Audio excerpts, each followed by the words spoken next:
Welcome to the Federal Aviation Administration's, or FAA's, public meeting for the revised draft environmental assessment for the SpaceX Starship Super Heavy Vehicle Increased Cadence at the Boca Chica launch site in Cameron County, Texas, also known as the Revised Draft EA. The next series of slides will provide an overview of the project. The FAA is evaluating Space Exploration Technologies Corporation's, or SpaceX's, proposal to increase the number of launches and landings per year, or cadence, of its Starship Super Heavy launch vehicle at SpaceX's existing Boca Chica launch site in Cameron County, Texas. SpaceX must obtain a new license or modification of their current license from the FAA to launch and land the Starship and Super Heavy vehicles and to use their associated launch systems more frequently than originally analyzed in the 2022 Final Programmatic Environmental Assessment.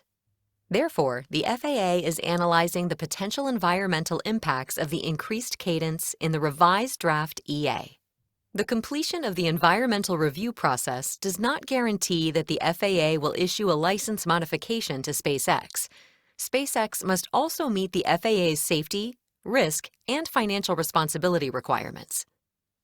The National Environmental Policy Act, or NEPA, is a federal law that requires federal agencies to consider the potential environmental impacts of proposed actions subject to federal control or responsibility before a decision is made.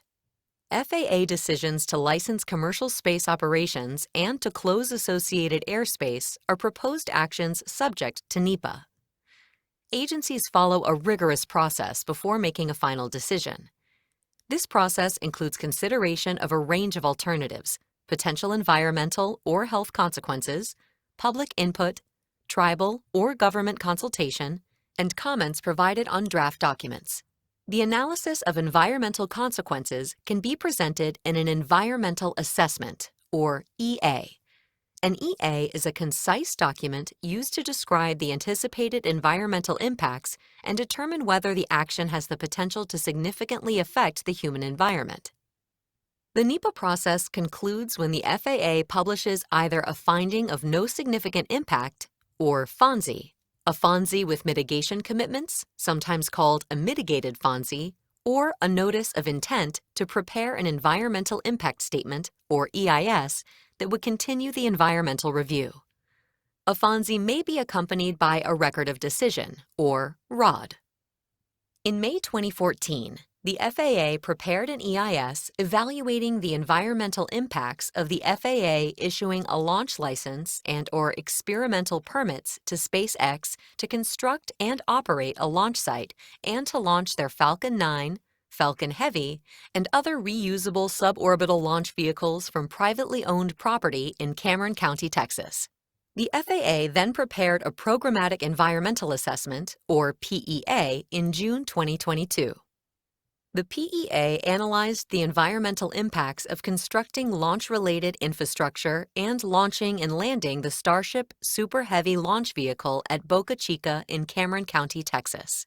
The 2022 PEA analyzed up to 5 annual suborbital launches of the Starship vehicle, up to 5 launches of the Starship Super Heavy vehicle, up to 10 annual landings of the Starship vehicle, and 5 annual landings of the Super Heavy vehicle. Since the 2022 PEA, SpaceX has provided the FAA with additional information regarding Starship Super Heavy's operations, including additional landing areas, deluge operations, heat shield disposal locations, and clarifications to sonic boom analyses. As a result, the FAA prepared a written reevaluation in April 2023, November 2023, and October 2024, evaluating whether supplemental environmental analysis was needed based on the new information.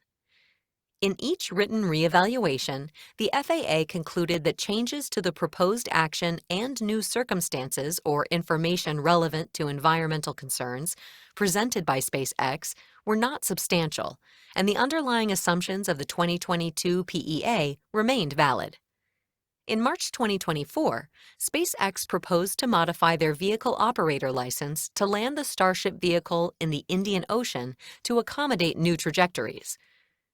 The FAA subsequently prepared a tiered environmental assessment, and FONSI ROD.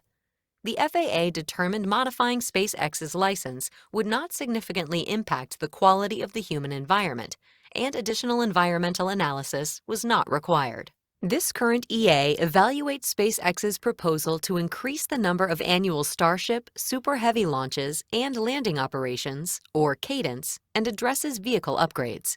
This EA provides a tiered environmental review, which incorporates the impacts and analysis regarding the vehicle and its operation from the PEA, while focusing on the operations and associated impacts for the increased cadence and vehicle upgrades not previously analyzed. The draft EA was revised to incorporate new information regarding compliance of the proposed action with the Clean Water Act and adjust the proposed action to reduce the significance of noise impacts associated with operations. A March 13, 2024 Administrative Order, AO, issued by the U.S. Environmental Protection Agency, EPA, and an August 2, 2024 investigation report by TCEQ, found that prior deluge water discharges were not permitted and thus violated the Clean Water Act. In response to the AO and investigation report, SpaceX submitted a permit application on July 1, 2024, and entered into agreements with TCEQ and EPA to resolve the alleged violations. Information regarding these alleged violations and associated mitigations have been incorporated into the analysis of the EA. In response to potential significant impacts related to cumulative sonic boom effects, SpaceX and FAA adjusted the day-night split of proposed launch and landing activities. The revised proposed action would not result in significant impacts to noise or noise-compatible land use. The figure on this slide provides an overview of the FAA's licensing process for vehicle operators. The illustration showcases the different reviews that occur during each phase of the licensing process. The issuance or modification of a license, including renewals, by the FAA is considered a major federal action under NEPA. Thus, the FAA is analyzing the environmental impacts of the proposed issuance or modification of a commercial launch vehicle operator license for SpaceX Starship Super Heavy at Boca Chica, Texas, as well as temporary closure of associated airspace in an EA. The FAA's license determination process involves several aspects, which include safety, airspace and waterway integration, policy, payload, fiscal responsibility, and environmental reviews. This EA would fulfill the environmental review portion of the license evaluation and determination. The completion of the environmental review process, or the NEPA process, does not guarantee that the FAA will issue a license modification to SpaceX. Once the FAA does make a licensing determination, SpaceX may be required to meet additional monitoring and safety inspection requirements. The proposed action would take place at the Boca Chica launch site, located on SpaceX-owned property in Cameron County, Texas, near the cities of Brownsville and South Padre Island. The site is located in a sparsely populated coastal area adjacent to the Gulf of Mexico, surrounded by Boca Chica State Park and adjacent to the Lower Rio Grande Valley National Wildlife Refuge. The larger area includes several private and public industries. Boca Chica Village includes support infrastructure such as housing, restaurants, and offices used in connection with SpaceX's production and manufacturing facility near Boca Chica Village, as well as some private houses not owned by SpaceX. The launch site consists of the Vertical Launch Area, or VLA, approximately 2.2 miles north of the U.S.-Mexico border and is controlled by the Launch and Landing Control Center, or LLCC. State Highway 4 provides access to the launch site and terminates adjacent to the VLA and Boca Chica Beach. The Starship Super Heavy vehicle is comprised of two stages. Super Heavy is the first stage, or booster, and Starship is the second stage. Together, the upgraded vehicle is approximately 150 meters, or 500 feet tall, and 9 meters, or 30 feet, in diameter. As designed, both stages are intended to be fully reusable for multi-missions and expected to have minimal post-flight refurbishment requirements. Starship is equipped with 9 Raptor engines, and Super Heavy is equipped with 35. The Raptor engines are powered by liquid oxygen, or LOX, and liquid methane. The below table provides specifications of the vehicles as analyzed in the 2022 PEA and this revised draft EA for comparison. A comparison of the launch and landing operations analyzed in the 2022 PEA and in the revised draft EA are summarized here and on the following slides. The 2022 PEA previously analyzed up to 150 seconds of licensed daytime Starship static fire tests and 135 seconds of licensed daytime Super Heavy static fire tests a year. During a static fire engine test, the vehicle engines are ignited for approximately 5 to 15 seconds and then shut down. Under the proposed action analyzed in the revised draft EA, SpaceX would conduct up to 90 seconds of licensed daytime Starship static fire tests and 70 seconds of licensed daytime Super Heavy static fire tests a year. Daytime refers to the hours of 7 a.m. to 7 p.m. The 2022 PEA analyzed up to 5 annual suborbital launches of the Starship vehicle, up to 5 launches of the Starship Super Heavy vehicle, up to 10 annual landings of the Starship vehicle, and 5 annual landings of the Super Heavy vehicle. The revised draft EA analyzes an increase in SpaceX operations up to 25 annual Starship Super Heavy launches, 25 annual Starship landings, and 25 annual Super Heavy landings. Starship landing locations have also been updated since the 2022 PEA to accommodate new proposed trajectories. The revised draft EA removed Starship landings or disposal in the Gulf of Mexico from the current proposed action, while Starship landings on a floating platform or disposal in the Indian or the Pacific Ocean have been added since the 2022 PEA. There would be no changes in Super Heavy landing locations as the vehicle would land at the Boca Chica launch site or on a floating platform or disposed in the Gulf of Mexico. The revised draft EA assumes the proposal would not change limits on access restrictions for launch operations or in the event of an anomaly. SpaceX does not propose any additional operational access restrictions apart from those described in the 2022 PEA.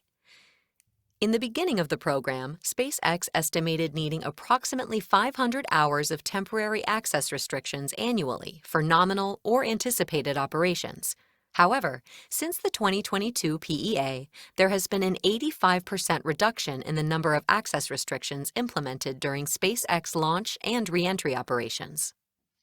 This slide shows the current vertical launch area layout at the Boca Chica launch site.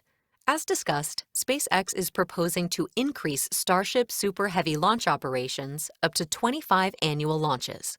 Starship Super Heavy missions would continue to include lunar and Mars missions and satellite payload missions.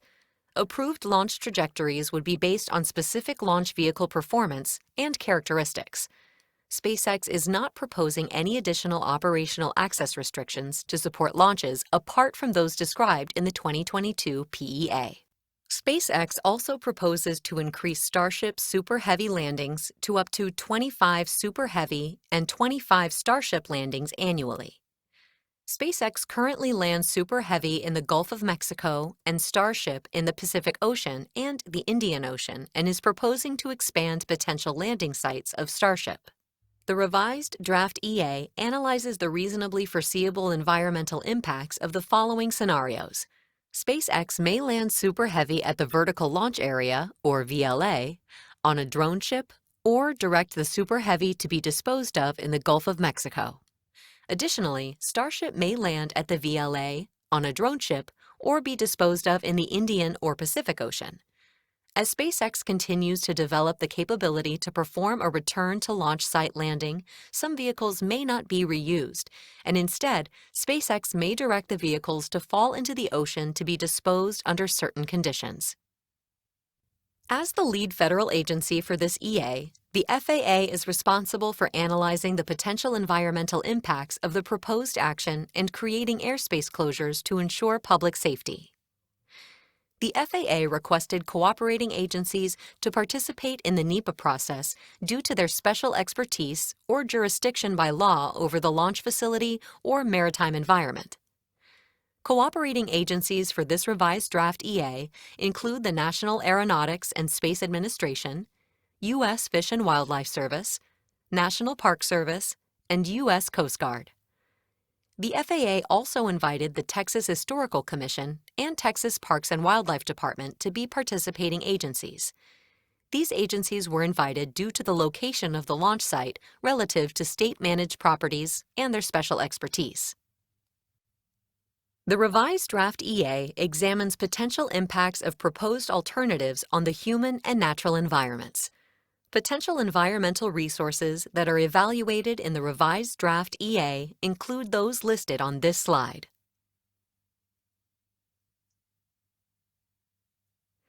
The following 3 slides go into detail on specific resource categories of particular public interest. Biological resources include terrestrial, marine, and Endangered Species Act, or ESA listed species and habitat. The Endangered Species Act establishes protections for fish, wildlife, and plants that are listed as threatened or endangered. Taking into account the new information related to the proposed action, the FAA has determined that the proposed action would not result in significant terrestrial habitat and wildlife or marine resource impacts as SpaceX would continue to implement mitigation measures.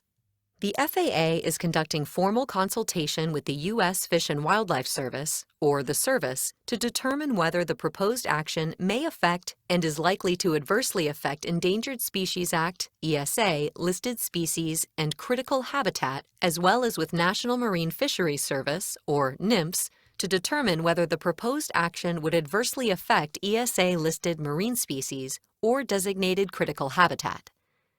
During formal consultation, the FAA shares information with the Service and NMFS about the proposed action and the species or critical habitat that could be affected. Following formal consultation, a biological opinion would be issued which would analyze the effects of the proposed action to ESA-listed species or critical habitat. Potential Section 4F resources include public parks, recreation areas, wildlife or waterfowl refuges of national, state, or local significance, and land of an historic site of national, state, or local significance.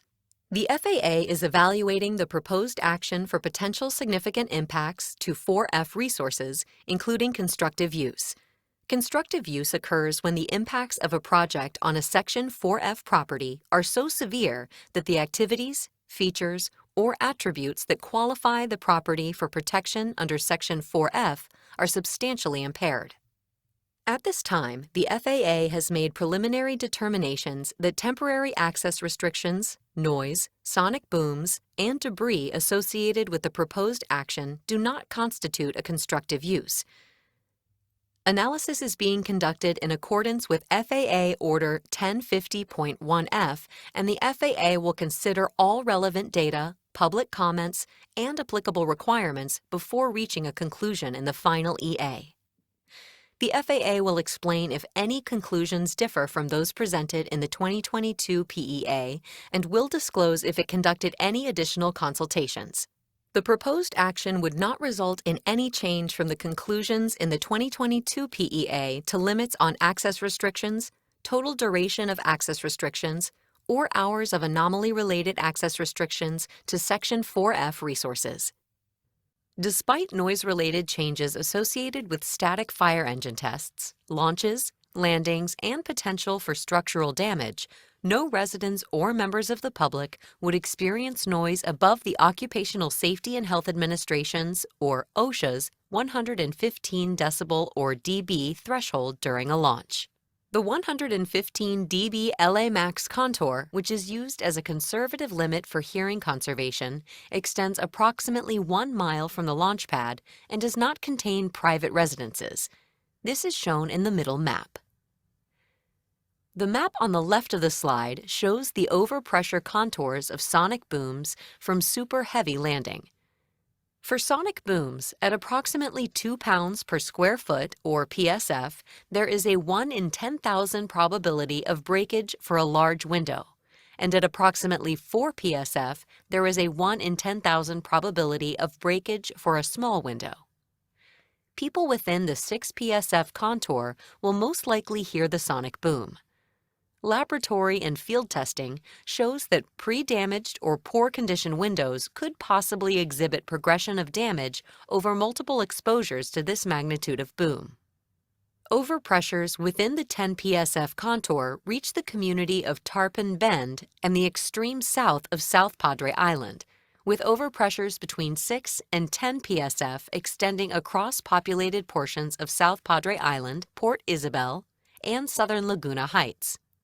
At 10 psf, the likelihood of superficial damage and window damage becomes more plausible, but is generally still expected to be very low probability and predominantly due to poor existing conditions such as pre-cracked, pre-stressed, older, or poorly mounted windows. Cumulative day-night average sound levels are calculated to convert sonic boom noise contours from PSF to a C-weighted day-night average sound level, or CDNL. This allows for a comparison to FAA's significance threshold in DNL. The FAA uses CDNL to assess cumulative annoyance from impulsive noise like sonic booms while using other metrics to evaluate hearing loss and other noise-related health effects. The map on the right side of the slide shows the CDNL with the contour line showing 60 dBc. Based on the map, there are no noise-sensitive areas within the 60 dBc contour. Noise-sensitive areas include residential, educational, health, and religious structures and sites, parks, recreational areas, areas with wilderness characteristics, wildlife refuges, and cultural and historical sites. As described in the 2022 PEA, SpaceX will implement their public notification plan to educate the public and announce when a launch or landing event would occur. This slide displays the remaining major milestones of the EA schedule. The revised draft EA was published on November 20th, 2024. Public meetings are being held in person on January 7th and virtually on January 13th. The public comment period will close on January 17th, 2025, after which the FAA will evaluate and incorporate comments into the final EA. The FAA will then issue a FONSI ROD, a mitigated FONSI ROD, or a notice of intent to continue the environmental review process and prepare an environmental impact statement. As previously discussed, there are multiple ways to submit comments. Comments may be provided verbally during this meeting to a court reporter, online at regulations.gov under docket ID FAA-2024-2006, or by mail to Ms. Amy Hansen, FAA Environmental Specialist, SpaceX EA, C/O ICF, 1902 Reston Metro Plaza, Reston, Virginia, 20190, or delivered in written or verbal form during a public meeting.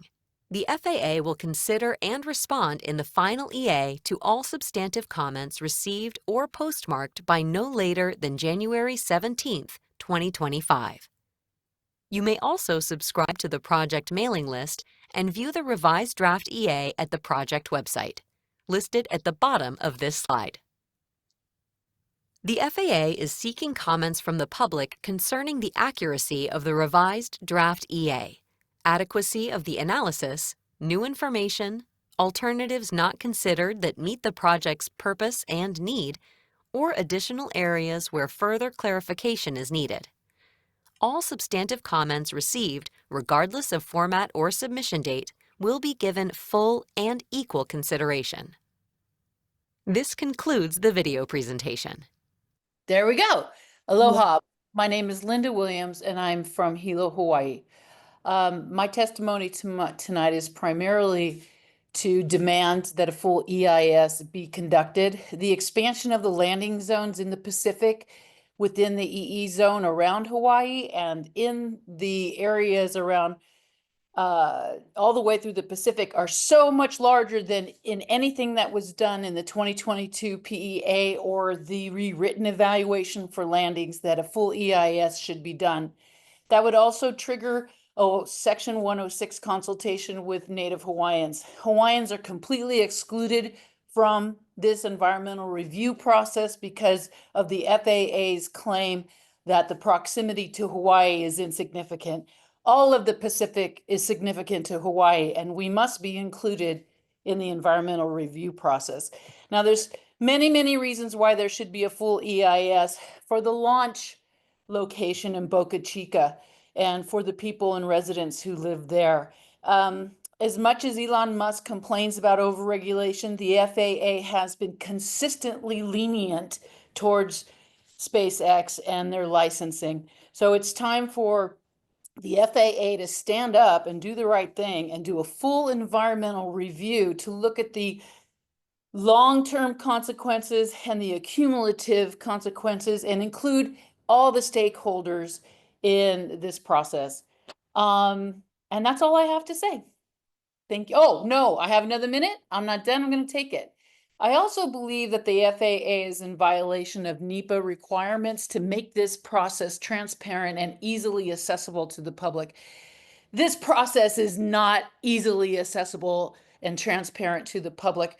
The pages of documents, and I've read them all, are over 1,000 pages because this tiered process means that it's building upon pre-existing assessments and analysis from multiple agencies. The way that it's written is very difficult to disentangle, and it's kind of just like creating a little hoop for the public to jump through. It isn't real evaluation. The timelines need to be extended for public comment and public review.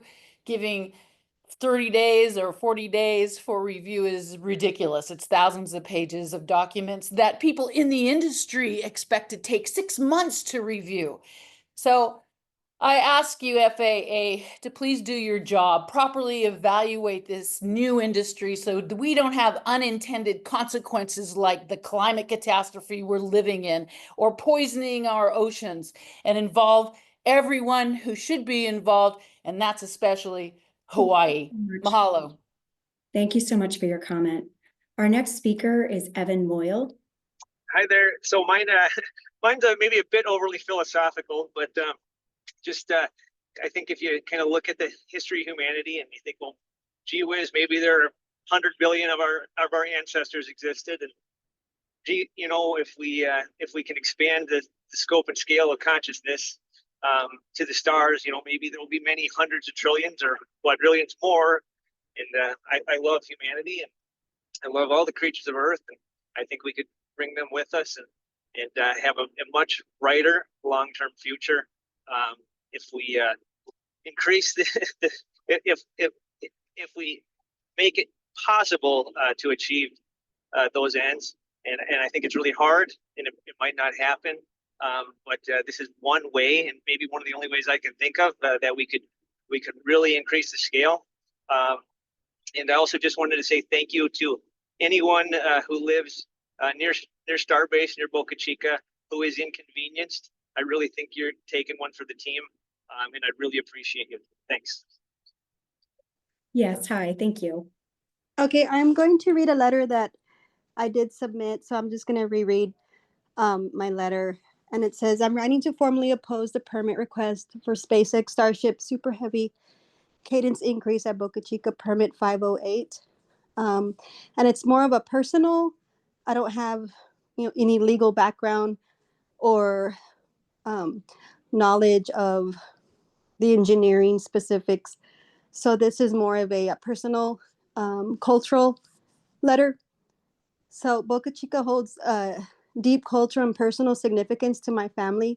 My son's great-grandfather used to fish on Boca Chica Beach, and this tradition has been passed down for generations in my family. I have fond memories of spending time on the beach, enjoying its natural beauty, connecting with my family's heritage. Unfortunately, these cherished pastimes have come to an abrupt end because of the SpaceX operations. Access to Boca Chica has been severely restricted, depriving local families, including mine, the ability to enjoy the public space. My son, for instance, can no longer visit the beach to experience a tradition that was an integral part of my family. This loss is heartbreaking and erases a vital connection to our past. Additionally, the environmental impact on SpaceX activities is becoming increasingly apparent. Fish populations that once thrived near Boca Chica seem to have drastically declined My son goes weekly and fishes on the jetties, and he has noticed, Mom, there's just no fish. There's no fish. The fishermen around us are saying there's no fish. The natural ecosystem, which supports local wildlife and recreational fishing, is under immense strain, threatening the balance of our unique coastal environment. The expansion and intensification of SpaceX activities pose further risk to the preservation of my beach, which is Boca Chica Beach. South Texas has a history of being exploited by politicians, by entrepreneurs, and I don't believe SpaceX has my people and my lands here in its best interest to colonize Mars. I don't think that is a valid reason. And that is it. Thank you. Thank you for your comment. I have a home in Port Isabel on the bay. And I previously submitted comments in 2022 when the last EA was done, and even before that. I am still waiting for the FAA to do its job. At every turn, the FAA has allowed SpaceX to do whatever the hell it wanted to do without any regard for the residents and the wildlife in the area. Period. Full stop. This project demands and has demanded for quite some time a new environmental impact statement. The fact that you have piggy banked off of a 2014 study that was thrown together for a few very small rockets to supposedly cover the biggest and the most powerful rocket on the face of this planet to launch as close as 5 miles from where people live, from where our houses are. Our houses shake. It's crazy. I've never been through anything like this. And the fact that you are even considering doing increasing the cadence of this, further disrupting us, and then blaming homeowners and property owners in the area for any damage by stating that any damage that might occur is as a result of substandard building is just insulting. It's completely insulting. You need to do an environmental impact statement. You need to thoroughly assess the ongoing and repetitive motions, noises, the sonic booms. Now we're going to have the sonic booms on top of all of this to determine exactly what is going on and the long-term effects on people and on property, because you have failed miserably at every turn to do that. Also, this is going to occur right next to LNG plants. How exactly is this going to work when you have exploding rockets and you have LNG plants and LNG tankers coming through the channel? I second what the lady said about the fishing. The fishing has sucked since SpaceX has started to shoot off these rockets. There are fewer birds. The dolphins are lessened. It's just awful.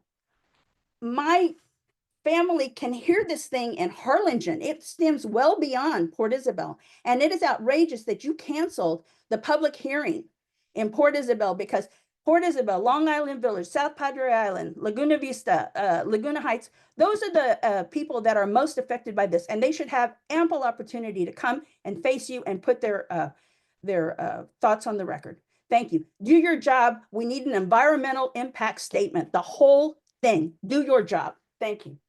Thank you for your comment.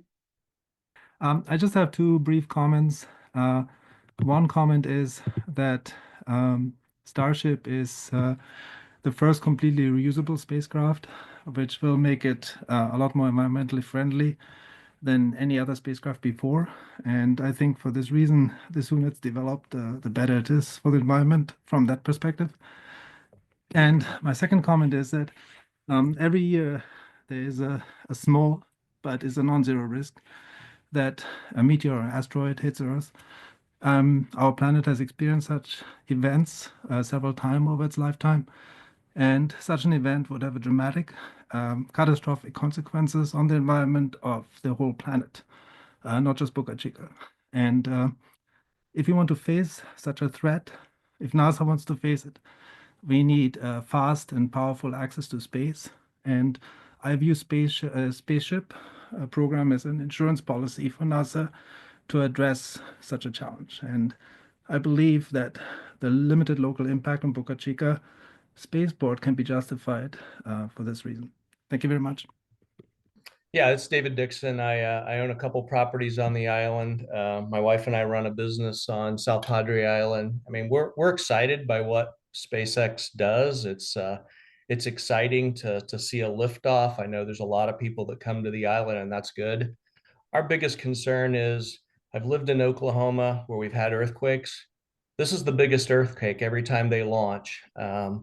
We have one property that's has 20-foot windows, 4th floor. And to see those windows shake, I know it's doing long-term damage. It's not doing anything. It has nothing to do with the craftsmanship of the building. We also have a retail store that has 12-foot windows, and they probably bow 4 to 6 inches. And to think that SpaceX has no liability or there's no funds set aside to take care of the local community for damage just feels really irresponsible. So I don't know if it's a full environmental impact study, but we need to do something to find out how much the Earth is shaking and how much responsibility SpaceX needs to share with the community that's going to be impacted. Thank you so much. Thank you. Hello, my name is Dr. Sharon Wilcox, and today I'm going to be speaking to the impacts on local wildlife. We have a number of endangered and threatened species that occupy the area immediately at and around Boca Chica, including 5 species of endangered sea turtle, ocelots, jaguarundi, red knot, and other impacted species like Texas tortoise. So the draft DA mischaracterizes the biological impacts of the proposed action in a variety of ways. It states that these biological impacts would be comparable to those that were described in the previous PEA in 2022. However, it also acknowledges that there's going to be significant changes, including during launch activities. Noise would cause wildlife to be, quote, temporarily displaced and disturbed. However, the local surveys are clearly showing that wildlife is not returning to the site, and the impacts include incineration of nests. So the impacts really are further fully altering the lives and ranges of these threatened and endangered species. Given that substantial increase in launch frequency, we're expecting that these impacts are going to just get worse and worse. And for these reasons and many others that I will expand upon in my letter that I will submit this week, we believe that we must go to a full EIS to better understand the impacts of this activity that has already happened and the increased activity on the resident wildlife in the region. Thank you. My name is Dr. Craig Nazer, Conservation Chair, Lone Star Chapter, Sierra Club. Water. Where is this water coming from for the deluge system? How much is used per launch? Who is paying for it and how much are they paying for it? This should be public information, but so far the city of Brownsville refuses to release this information. Brownsville, Texas is already under stage 2 drought restrictions, and climate change will make drought more likely. Without the public knowing the answers to such questions, how can we believe that water usage will have no negative effects on the people of Cameron County? Access. Already, closures that limit public access to one of the most affordable beach camping areas on the Texas coast have been severely limited. The biggest problem is that road access is not always predictable. This can greatly hamper the planning of a vacation trip to Boca Chica Beach, which limits public use. More launches means more unpredictable limits. Sound. Already, launch volume shakes houses 25 miles away from the launch site. This negatively affects humans in the area. My extensive experience with wildlife observations leads me to believe that these extremely loud sound levels will have a major negative effect on all wildlife within many miles of the launch site. Sound levels that do not damage human hearing is a very poor way to evaluate how damaging these levels might be to wildlife. South Texas has always made much of its revenue from ecotourism, particularly for birds. SpaceX promises lots of money to some people in a way that has already damaged such ecotourism. Ecotourism is sustainable. Environmental degradation is not.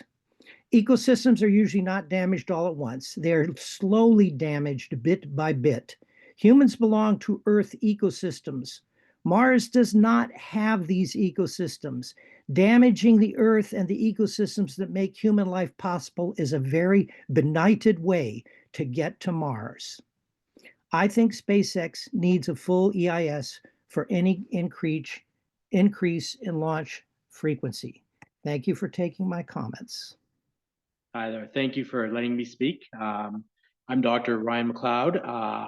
I'm a family doc and a space development advocate. I am in support of the increased cadence of launches from Boca Chica. I believe that if we have easier and cheaper access to space, it's going to allow all of humanity to benefit from using the resources of space to do many things, including helping to heal our ecosystem here on Earth. Certain technologies that are not affordable right now, but could be affordable, like space-based solar power, would be a game changer in terms of tackling the climate crisis and allowing us to turn off our carbon usage, including gasoline, coal, natural gas, what have you, and could support a majority of the baseload power needed for human civilization, not only within the developed world, but also would help to pull billions of people out of poverty within the developing world. In order for us to reach that point, though, it needs to get to the point where the cost of access to space is dramatically reduced in order for that to become a reality. And for that reason, I support an increased cadence from Boca Chica. Thank you. Hi.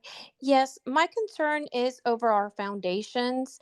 I've been hearing all the comments and nobody's really been through earthquakes or they haven't said it. I've been through several earthquakes myself in other countries, and honestly these launches scare me to death. They scare my neighbors because our windows rattle. So how is our foundation protected? I know that there's people that have told me that live within a 15-mile radius of the launches that NASA has reached out to them to say if there's any cracks in your anything that will fix. However, what about, the other people that I don't live 15 miles from the launch site. And I still feel them, as this gentleman commented, that even in Harlingen, which is quite a few miles from Boca Chica, they feel the rattleness and the booms and everything. So to me, it's a small earthquake, and earthquakes cause foundations to move. They cause property damage. And I just, as I back up the wildlife too, I think that's detrimental. This is the 7th launch that's going to happen this week, and we're not looking forward to it. And I could just imagine 25 launches in a year. That means it's probably going to be twice a month. So that's all I have to say about it. Thank you. Good evening. So Yes. I'm RGV resident. And Boca Chica Beach is not just a vital ecosystem. It's home to endangered species like the Kemp's Ridley sea turtle. It's also sacred land to the Carrizo Comecrudo tribe of Texas. This area, holds deep cultural and spiritual significance, and destruction through rocket debris, contamination, fires, all of that is honestly an affront to the tribe's heritage and traditions. The environmental damage caused by SpaceX is well documented, and yet cumulative impacts on this area just remain unaddressed. So there's frequent closures of the beach, which violate the Texas Open Beaches Act. It strips people of the Rio Grande Valley of their right to be in that space. Honestly, we've been exploited very many a time here in the RGV by white entrepreneurs They have extracted our resources, displaced our communities, take a profit, and then leave. My family has been here for over 100 years, so we've seen things. The border has crossed our family. You know, it's heartbreaking to see that we're kind of allowing this through several agencies. So, and to make matters worse, neither the FAA or SpaceX have made their their public documents available in Spanish. We have a predominantly Spanish-speaking community, so this exclusion denies many the opportunity to engage in decisions that are directly impacting their lives. Just in conclusion, I just want to say I agree with others that have stated that we should conduct a full independent study to assess the long-term ecological, social, and cultural impacts of SpaceX's operations. I don't think that 25 launches a year is good for anybody that lives here, owns businesses here, has homes here. We need to ensure all public documents and notifications are translated and easily accessible in Spanish. And we also need to make sure we're honoring the significance of Boca Chica Beach to the Carrizo Comecrudo tribe. Thank you. Hi. Okay. I'm from Hawaii and I am Hawaiian. So we view our ocean as part of us, right? And so I have a couple of questions more than comments. When this ship is disposed in water, has the EPA or the National Fish and Wildlife taken in mind the effects of the ocean's health? Being that, is it gonna land where there's fish? Is it gonna hit a whale? Is it gonna ruin the coral? Will the disposed ship be removed, or will it just be there in the ocean, polluting the ocean, ruining the ecosystem of the ocean? And how can SpaceX assure us when disposing it, it's not gonna affect the fish? We eat our fish. We have a lot of fishermen that go out in these oceans. Will the falling disposed ship hit one of these fishing boats or a freighter? And also, I don't want to get really political, but now that Trump is going to be our president, Elon Musk has such a proximity to Trump. He said he's the first buddy. How can we assure that this new administration isn't just gonna deregulate anything? How can you as a agency assure us that it won't be dismantled and just be thrown away for all these billionaires to just destroy everything for their own profits, for their own pet projects? I mean, getting to Mars, whatever. I mean, only billionaires can do that. But how can we know that Elon Musk isn't going to have everything torn away because he has Trump's ear? He basically controls Trump. It's really, really scary. And we need to be assured that there's going to be some kind of protections for our protections, if that makes any sense. And yeah, we need independent reviews for not only Boca Chica, but for Hawaii, our oceans. And it shouldn't be just okayed because Trump is president and Elon Musk is a billionaire. And that's about it. Thank you. Hello, can you hear me? Yes, we can. Thank you. Okay, here we go. Number one, Boca Chica is the worst coastal location in the United States for SpaceX activities. It is an incredibly unique, valuable, and sensitive ecosystem. It is the home to numerous threatened and endangered species. Nearly the entire place is conservation land. So basically, SpaceX bought a few postage stamp size lots sandwiched in between these actual conservation lands, and they built their rocket launch pad. Then they went and bought out the entire community of Boca Chica Village. They forced these people to sell their property to them. They paved the whole place, and it's now a giant rocket factory, smack up right next to the wildlife refuge and the state wildlife refuge and the state park. It's outrageous. It's outrageous. FAA. Okay, so here we go again. None of SpaceX's impacts at Boca Chica can't possibly be considered insignificant. FAA has found everything SpaceX wanted to do so far to be insignificant. That's outrageous and it's untrue. It's a lie. FAA's process, this mitigated FONSI, this tiered EA, multiple tiered EAs, it's piecemealing. It stands in contrast to the original intent of NEPA. It's outrageous, and it doesn't even meet the requirements of CEQ. Now, some details. Sonic booms, you guys have not properly disclosed the impacts of sonic booms. Traffic you've admitted is going to quadruple. It's already outrageous. Highway 4 is a mess. It's all from SpaceX, and you haven't said what the impacts of that will be. It will be roadkill. It will be roadkill of Ocelot. It will be more traffic accidents, people killed, people maimed.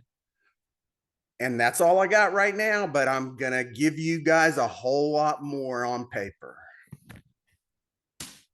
Thank you for your comment. Hi. A complete environmental impact statement needs to be conducted before any increase in the number of launches is allowed.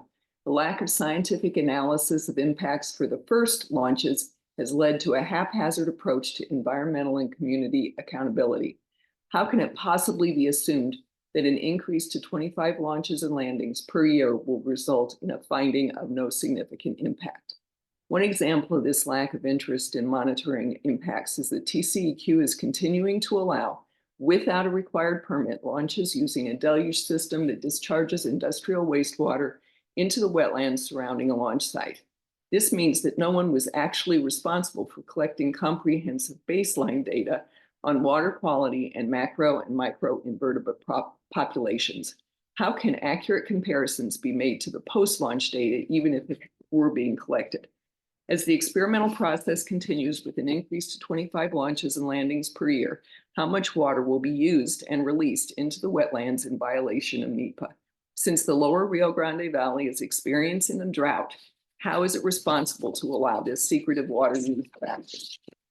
If a full EIS were conducted, we would at least know what we're getting into and mitigation would be required. By only relying on the less than complete pictures painted with out-of-date environmental assessments, the public is misled to believe that everything is probably fine. The FAA is shirking its responsibility by not preparing a complete EIS that would include determining the long-term effects of depleting the food sources for native and migratory animals, changes in nesting behaviors of local and migratory bird populations, extreme sound on the hearing of wildlife species, and the effect of extreme sound, including from sonic booms, on property. Here's what we do know. The constitutional right to beach access is already being limited and will become more restricted. Without a permit, great quantities of water are being used in ways that contaminate the wetlands. The quantity of greenhouse gas emissions and other air pollutants produced during testing and launches is high. The scope of the project has changed many times since the original proposal was approved, yet the oversight and monitoring has not changed. The danger of locating an expanding space experiment near a proposed LNG terminal has not been examined. And without a full EIS that would include mitigation, the FAA is shirking its responsibility to its constituents. And one more thing, who is watching what's going on at the Massey testing site down the road? Is there an assessment being carried out for all that, for that industrial operation? I'd really like to know. Thank you. Hello, my name is Rebecca Hinojosa. I live in Brownsville. I am opposed to SpaceX launching any rockets on Boca Chica Beach. They especially should not be allowed to launch up to 25 times per year. I urge the FAA to reject SpaceX's proposal. And I urge the FAA to conduct a full environmental impact statement. The FAA also should completely restart this entire review process because the FAA did a terrible job of hosting public hearings and a comment period. First of all, at the last minute, the FAA canceled the hearings in August, which was a terrible way to involve the public. Then at the last minute last week, the FAA canceled the public meetings for Port Isabel. Residents in Port Isabel need to have public meetings. They have been repeatedly disrupted and sacrificed for SpaceX operations, which is wrong. Residents there have felt their homes shake, their home foundations crack. SpaceX has sent a plume of dust on the schools, on communities there in Port Isabel. The FAA must restart and allow public meetings in Port Isabel and other communities in Cameron County. And you all should host an actual public hearing. Requiring residents to go one-on-one with a stenographer is a sham of a public meeting. We need to be able to hear the concerns of our residents, of our neighbors. That's how we become better informed about what's going on with SpaceX. And also, these presentation slides should have been in Spanish. The entire draft EA should be in Spanish. And you all are once again cutting corners to give everything away to SpaceX. That's a problem. The FAA did a bad job of reviewing the draft EA last time, several years ago for SpaceX, and that's why there are multiple lawsuits. There's a lawsuit right now against the FAA by community organizations here. There's lawsuits against the TCEQ for allowing SpaceX to temporarily illegally dump in our coastal areas. There are multiple legal challenges going on right now because SpaceX is actively disrupting our way of life. We are a low-income, brown, indigenous community, and we refuse to be repeatedly sacrificed by SpaceX. Using us as a testing site is environmental racism. Thank you. All right. Hello. I would like to start off by thanking the FAA for approving every launch flight from Starhopper to now full stack flights. We're about to have 7 flights now.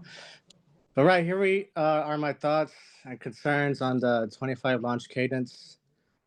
First off, SpaceX has spent $9+ million of RGV goods and services since 2023.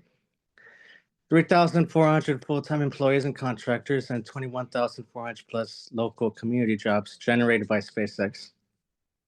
Lastly, this year, expecting 99 million generated by SpaceX if launches continue. Here are my concerns. Throughout these 5 years of SpaceX being here, the main concerns of the 25 launch cadence, besides a plume of smoke, which I know that can be mitigated already with the flame trench, I've heard it'll mostly be the noise, as others have said already. And what I mean by that is the vibration. Friends that I know said to me their property has seen cracks on their houses. With the Starship full stack being upgraded, I hope there is mitigation for that in any way. As for the water deluge, I've been hearing complaints about that too. Brownsville should make a water line to Boca Chica so water vehicles can stop coming out every launch to refill. And one last point, I hope, and SpaceX, if you're listening, I hope you eventually upgrade Orbital Pad 1 similar to Pad 2, a flame trench. It's long overdue of that happening.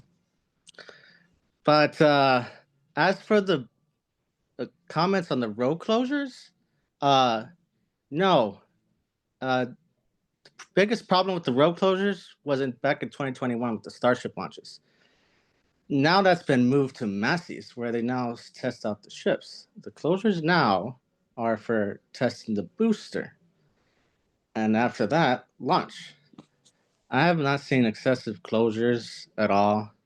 So those are complete lies. The beach is absolutely available for everybody. But shout out to the FAA, local SpaceX spectators, Lab Padre, and NASA Spaceflight with 24/7 coverage. And shout out to the SpaceX Boca Chica employees and contractors. Thank you. I approve of the 25 launch cadence, and good luck on working on that. Thank you. Yeah, so this is it's not a waiver of 106.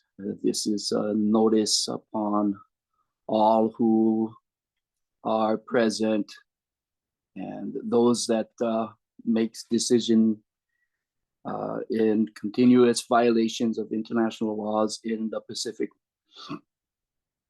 For our treaties, international treaties between the United States and the Kingdom of Hawaii. So I'm be giving notice under McGirth versus State of Oklahoma for treaty violations. Demand to cease and desist any and all activities within our domain immediately. And I appreciate taking the notice serious. Also, I really appreciate the technology of bridging, Hawaii, bridging our Earth to space. That was once upon a time. It was a childhood dream to be part of that family. And I hope that the technology bridges a more lesser adverse impact upon humanity, and appreciate the time. Thank you, Pam. So I want to stand with all the people who called for preparation of a full environmental impact statement, more specifically, one that looks away from Hawaii and the mid-Pacific for a space debris landing field. In-person public hearings must be held on all populated Hawaiian islands. Hawaii residents threatened by space debris fallout as proposed have a right to be heard in person. Consultations with the Office of Hawaiian Affairs, the sole agency responsible for protecting Hawaiian rights, must also be included. Hawaiian monk seals in Hawaii are one of the most endangered pinnipeds in the world, which are purportedly protected by the Endangered Species Act, the Marine Mammal Protections Act, and state laws. The area where monk seals reside must be avoided at all costs. Do not allow disposal at sea. Disposal of industrial waste in the ocean is unlawful under the United Nations Convention on the Laws of the Sea. The Hawaiian Kingdom remains a sovereign state under a prolonged belligerent U.S. military occupation. The unlawful prolonged U.S. occupation of the Hawaiian Kingdom will reach 132 years in 4 days, coincidentally, the date that the comment period closes. The incremental EA approach is a joke, and targeting Hawaii in the mid-Pacific as a space debris landing zone could be considered a war crime. My heart goes out to the people impacted by this project, and I propose that Mr. Musk offer some compensation to the impacted communities, perhaps at a rate of $2.5 million per impacted family. If they would like to relocate, they can use those funds to do so. Thank you for your time. So this is another one coming from Hawaii. I noticed that a lot of the partner agencies listed in the slideshow were from Texas, where the launch site is. My heart does go out to everyone in Boca Chica and the surrounding areas. But if there are going to be spacecraft disposed of in Hawaiian waters, then there need to be Hawaiian partner agencies listed there as well. It does not seem like anywhere in the Pacific is being considered as a partner or as someone to even be asked. There needs to be a biological consideration. It said that biological resources are important, and yet these waters are migratory routes for humpback whales, which are endangered, and several other endangered species, such as the green turtle, the green sea turtle, and like many other people mentioned before, the monk seal. These waters are also culturally sacred to the Native Hawaiian people, and we, as white colonizers, have done enough to destroy everything important and valuable to them. There were also no mitigation measures mentioned in the slideshow. So how are we as the public supposed to understand what's happening to all of these spacecraft that are just landing in the ocean? How are we being informed about the impacts? What is being done here is not enough. There need to be in-person meetings for this in the state of Hawaii, and they don't need to be canceled like it seems like the FAA has done to all of these other Texas communities. And that is all of my comment for now. Thank you. Okay, yeah. I'm Dave Rainey. I'm a resident of Honolulu, and I'm a senior advisor to the Sierra Club's National Marine Team. Sierra Club will be submitting comments on the draft EA, but for now, I'll just mention that one of the concerns that I have as a Hawaii resident is over the so-called disposal of spacecraft in Hawaiian waters.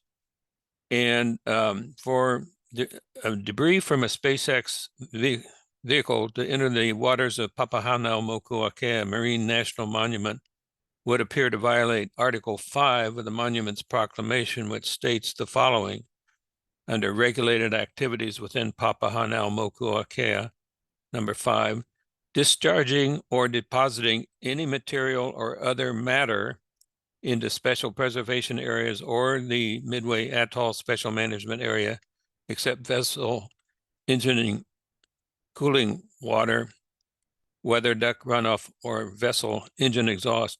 Any of those other materials would be prohibited within Papahanaumokuakea. So the whole concept of making any landings, especially disposal landings within that Marine National Monument should be not considered. It should be eliminated from discussion. Thank you. Hi. Avelina mai ka ko me ke aloha o mai ni aloha kini maka ko uinoa he kupu wau o Hawaii nei o Anahola Kauai o Hanau. Hello, my name is Maine Kinimaka. I am a descendant of Hawaii nei. I am a native Hawaiian. I'm here to strongly oppose the dumping of space rocket debris in a sacrifice zone surrounding Papahanaumokuakea, the Pacific Island Heritage Marine Monument, and the main Hawaiian Islands. I'm here to bring up the cultural factors within this proposed debris dumping, which are continuously overlooked in nearly all attempts to colonize and extract resources from Hawaii and its surrounding and connecting oceans. Firstly, I'd like to send my condolences to the people of Boca Chica and also send thanks to the previous commenter, Linda Williams. Linda did the due diligence to read your extensive materials regarding this proposal, and I agree that this amount of documentation to read through and to understand under such a short timeline for the average person living in Hawaii is an intentional distraction and another hoop for the public to jump through. I demand improved and further public visibility on this urgent and important matter to Hawaii nei. I urge you to extend your period of public comment to assure all residents of Hawaii's voices are heard and the full scope of your project is understood by all. I demand that you would take accountability and host in-person public meetings on all islands of Hawaii without canceling them, so you can see the faces of people whose lives that you're putting at threat. I demand that the FAA carry out a full and detailed environmental impact statement for the proposed area of dumping, which they have illegally refused to do. It is unlawful to dump such industrial debris within the proposed oceans under the ruling of the United Nations. I demand full public consultations in Hawaii with the Hawaii institutions, including the Office of Hawaiian Affairs, who is a co-trustee and a manager of Papahanaumokuakea. And for the cultural and environmental factors, which must be included in any assessment, As a Kanaka Oiwi, as a native Hawaiian, we want to know, where are you gathering your cultural information from? This proposed area of Papahānaumokuākea is an extreme, important cultural and environmental place with heritage and history for Hawaiians and all of Hawaii. And any cultural assessment done properly in this area would easily disprove this being a decent site for dumping debris.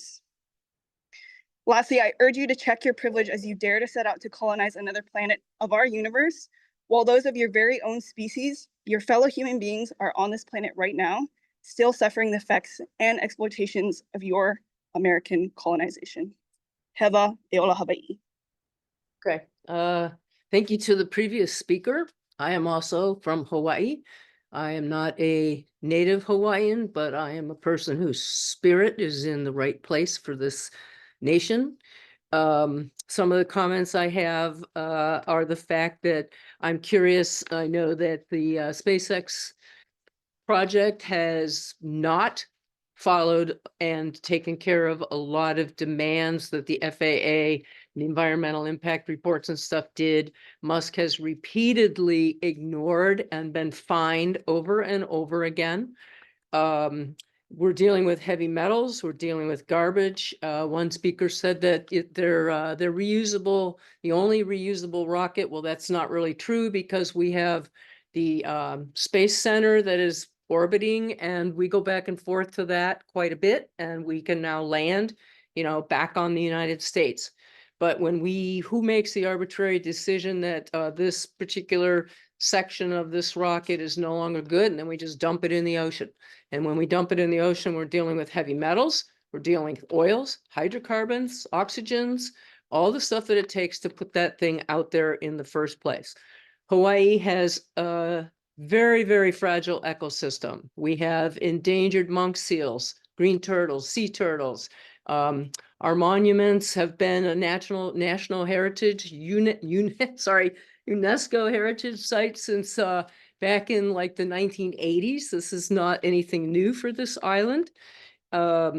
We need to be following the money. And if Texas is bringing in $99 million a year, then that's a good way to bribe the people whose windows are breaking and their foundations are cracking. And every single person that talked from Texas today, my heart goes out to you, because you are being exploited. And yes, some of you are working for SpaceX and you're making a living, but it doesn't sound like it's a very healthy living, and it needs to be looked at. We do not want 5 ships taking off from a dock or landing here. We don't want 25 ships taking off from a dock or landing here.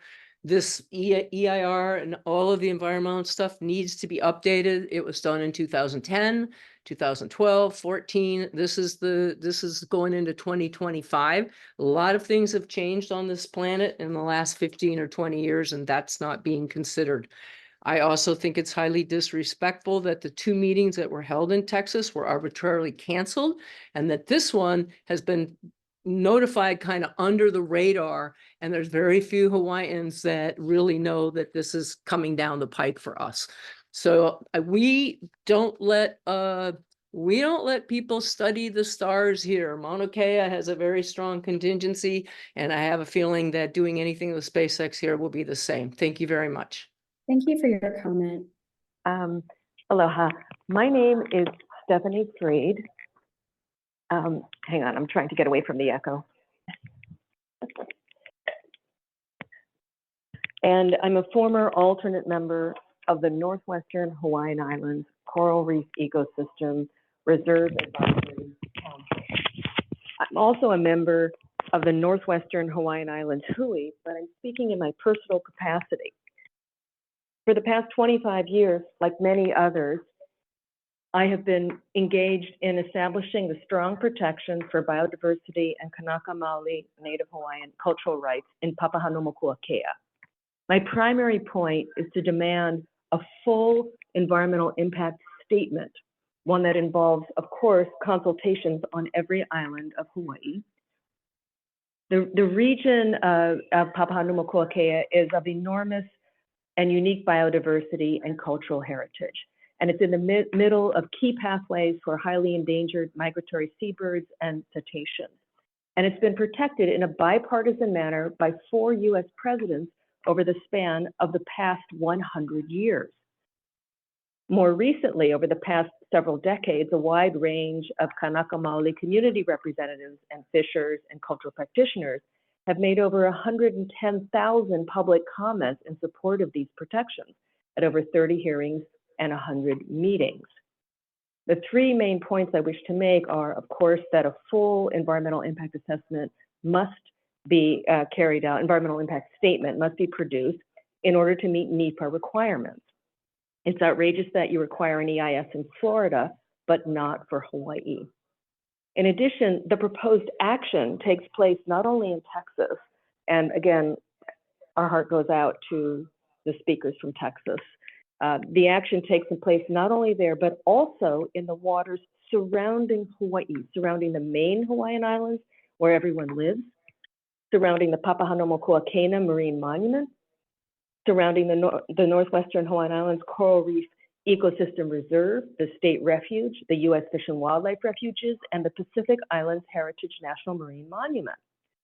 Again, with no EIS. And the map that is shown of this, it looks like there's a magical line drawn around these protected areas where space junk is going to fall on either side of these areas and magically will not fall. Magically will not fall on the protected areas. This just does not make sense. I fully reject this proposal and oppose the expansion of these so-called hazardous landing zones. In addition, having consultations in Texas on an impact on things that will have an impact in Hawaii, on our fishers and on the migratory pathways of highly endangered species. Thank you. The only public consultation is on a weekday during the middle of the day. I appreciate your so comment. Unfortunately, we are at time here. If I could ask one favor, could you please spell your name for our court reporter? Yes, my name is Stephanie, Stephanie, Fried, Fried.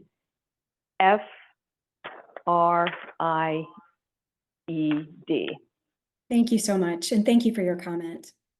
Yeah, I want to follow up with what all of the Kanaka Maoli from Hawaii have been saying. I would like to know what you are doing to provide Hawaiians and local Hawaii stakeholders with full environmental impact assessment, because from your presentation, it's not very clear that you did any at all. In fact, from what you said, if I'm recalling correctly from the slide, you said it was just, oh, it's fine. It's not actually. So again, toxic waste, toxic metals, all of these components are actually really, really harmful to the marine environment, particularly the deep sea corals that are located on the Hawaiian Islands and in the surrounding area. These corals are actually very long-lived and extremely fragile and very, very, very sensitive to a number of disturbances, including, of course, climate change, but also to toxic marine debris, as well as physical damage. So what are you doing to guarantee the well-being of these corals that are actually thousands of feet beneath the sea?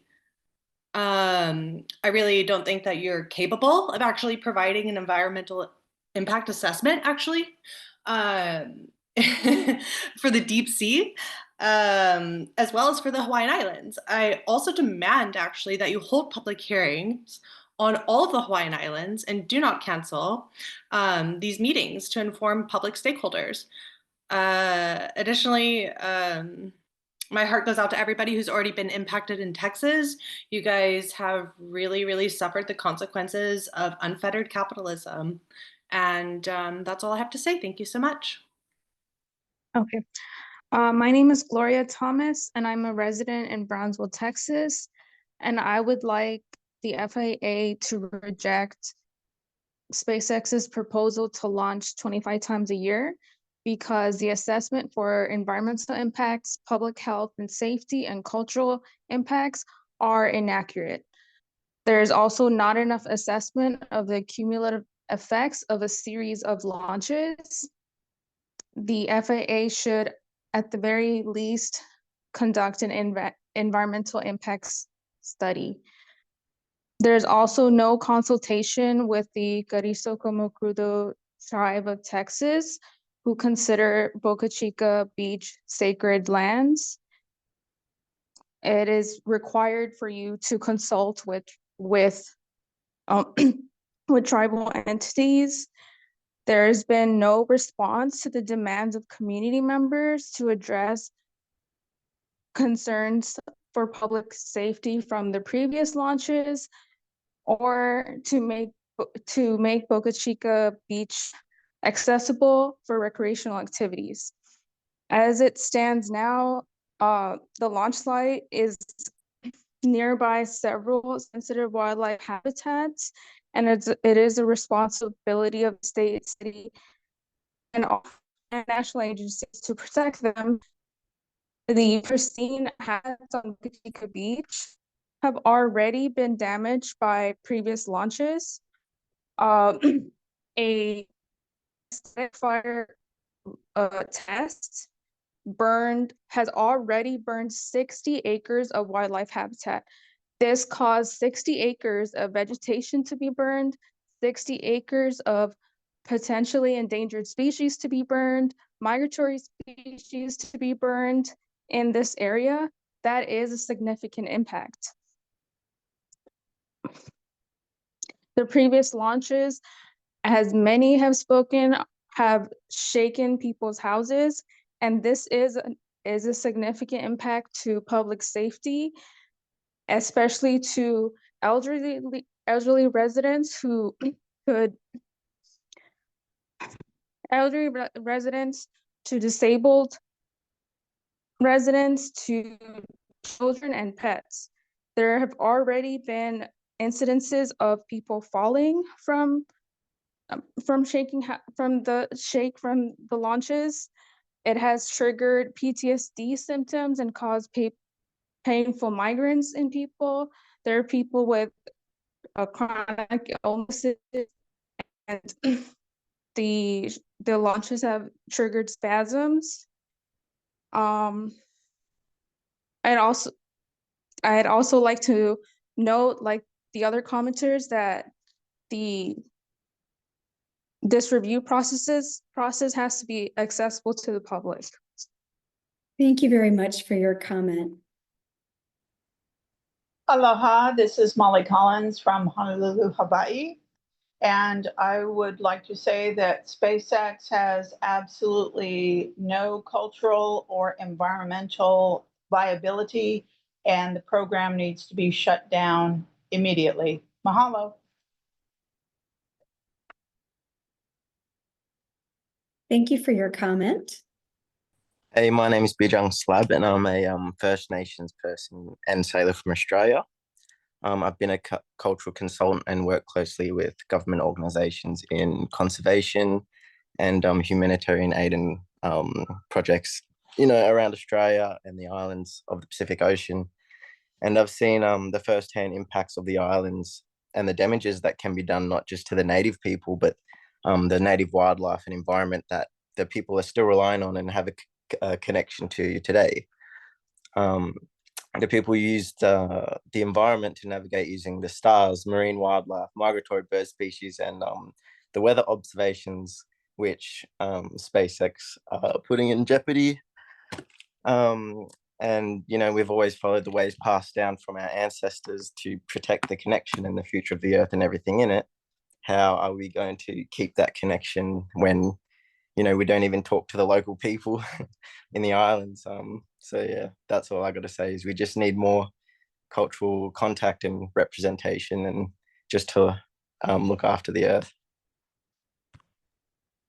Thank you for your comment. Hello, yes. I am living in Brownsville, Texas. I've been here for almost 10 years. I am from Laredo, Texas, so I've mostly lived most of my life in South Texas. I've mostly lived next or really close to the Rio Grande River. And the Rio Grande River is one of the endangered rivers in the United States. When I moved here, I saw the river Rio Grande Delta for the first time, where the Rio Grande flows into the Gulf. I learned of the very special ecosystem, the migration of the birds and the butterflies, the endangered species, the ocelot, the plumado falcon. This is a very special and beautiful place. And I love living here. I have stayed because this is the most beautiful part of Texas, I think, for me. The Gulf is sacred. The Rio Grande is sacred, and I oppose with my whole heart an increase in launches for SpaceX. Since I've lived here, I have not seen the quality of life of people here uh, improve. The city government of Brownsville is promoting SpaceX as economic development. The economic arms of the city is promoting SpaceX as economic development. The county is also promoting it. There are corrupt politicians that are making life-changing decisions for us. And in the first place, we have to remember that most of us here did not vote or did not approve for SpaceX to even be here.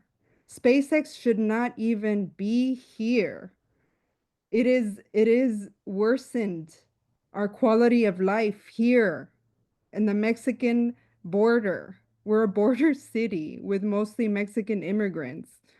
I also lastly want to really give so much appreciation to other people from Hawaii, like so much gratitude to y'all and solidarity, because the people in South Texas are suffering because of this decision made by very few people and not consulting the majority of the community. And so I will continue to be in solidarity with y'all in Hawaii. And please let me know, reach out to me. My name is Nancy Guevara. If y'all want to connect and continue this work together in solidarity. Thank you. Mahalo. Hi, aloha mai kako o Kapilani Spencer ko o Inoa. I am from Mokuokeawe, and I am here in testimony, and I want to propose a declaration in support of NWHI Lahui against SpaceX debris dumping in Papahanao, Mokuakea.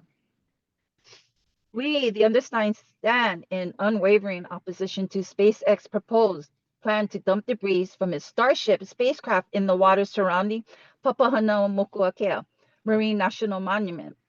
Papahanao, Mokuakea, a UNESCO World Heritage Site, is more than just a collection of islands and reefs. It is a sacred aina of profound cultural and spiritual significance to the native Hawaiians. This vast ocean sanctuary, encompassing over 1.5 million square kilometers, is home to an unparalleled diversity of life and plays a crucial role in the cultural and spiritual well-being of our people.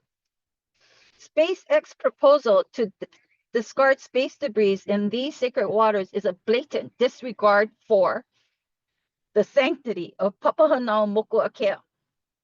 This area holds deep cultural and spiritual significance for Native Hawaiians, embodying our connection to our ancestors, our deities, and the natural world. Dumping debris here is an act of desecration and war crimes. The delicate marine ecosystem at Papahanao, Mokuakea is home to a vast array of endangered species, including the Hawaiian monk seal, the green sea turtle. Debris pose a significant threat to these species through entanglement, ingestion, and habitat destruction. The health and well-being of our people is also a threat. The health of the ocean directly impacts the livelihoods of cultural practices of Native Hawaiians. Fishing, cultural practices, and the spiritual connection to the ocean are all threatened by this reckless proposal. We demand that SpaceX withdraw its proposal and pursue responsible and sustainable alternatives for the disposal of its space debris.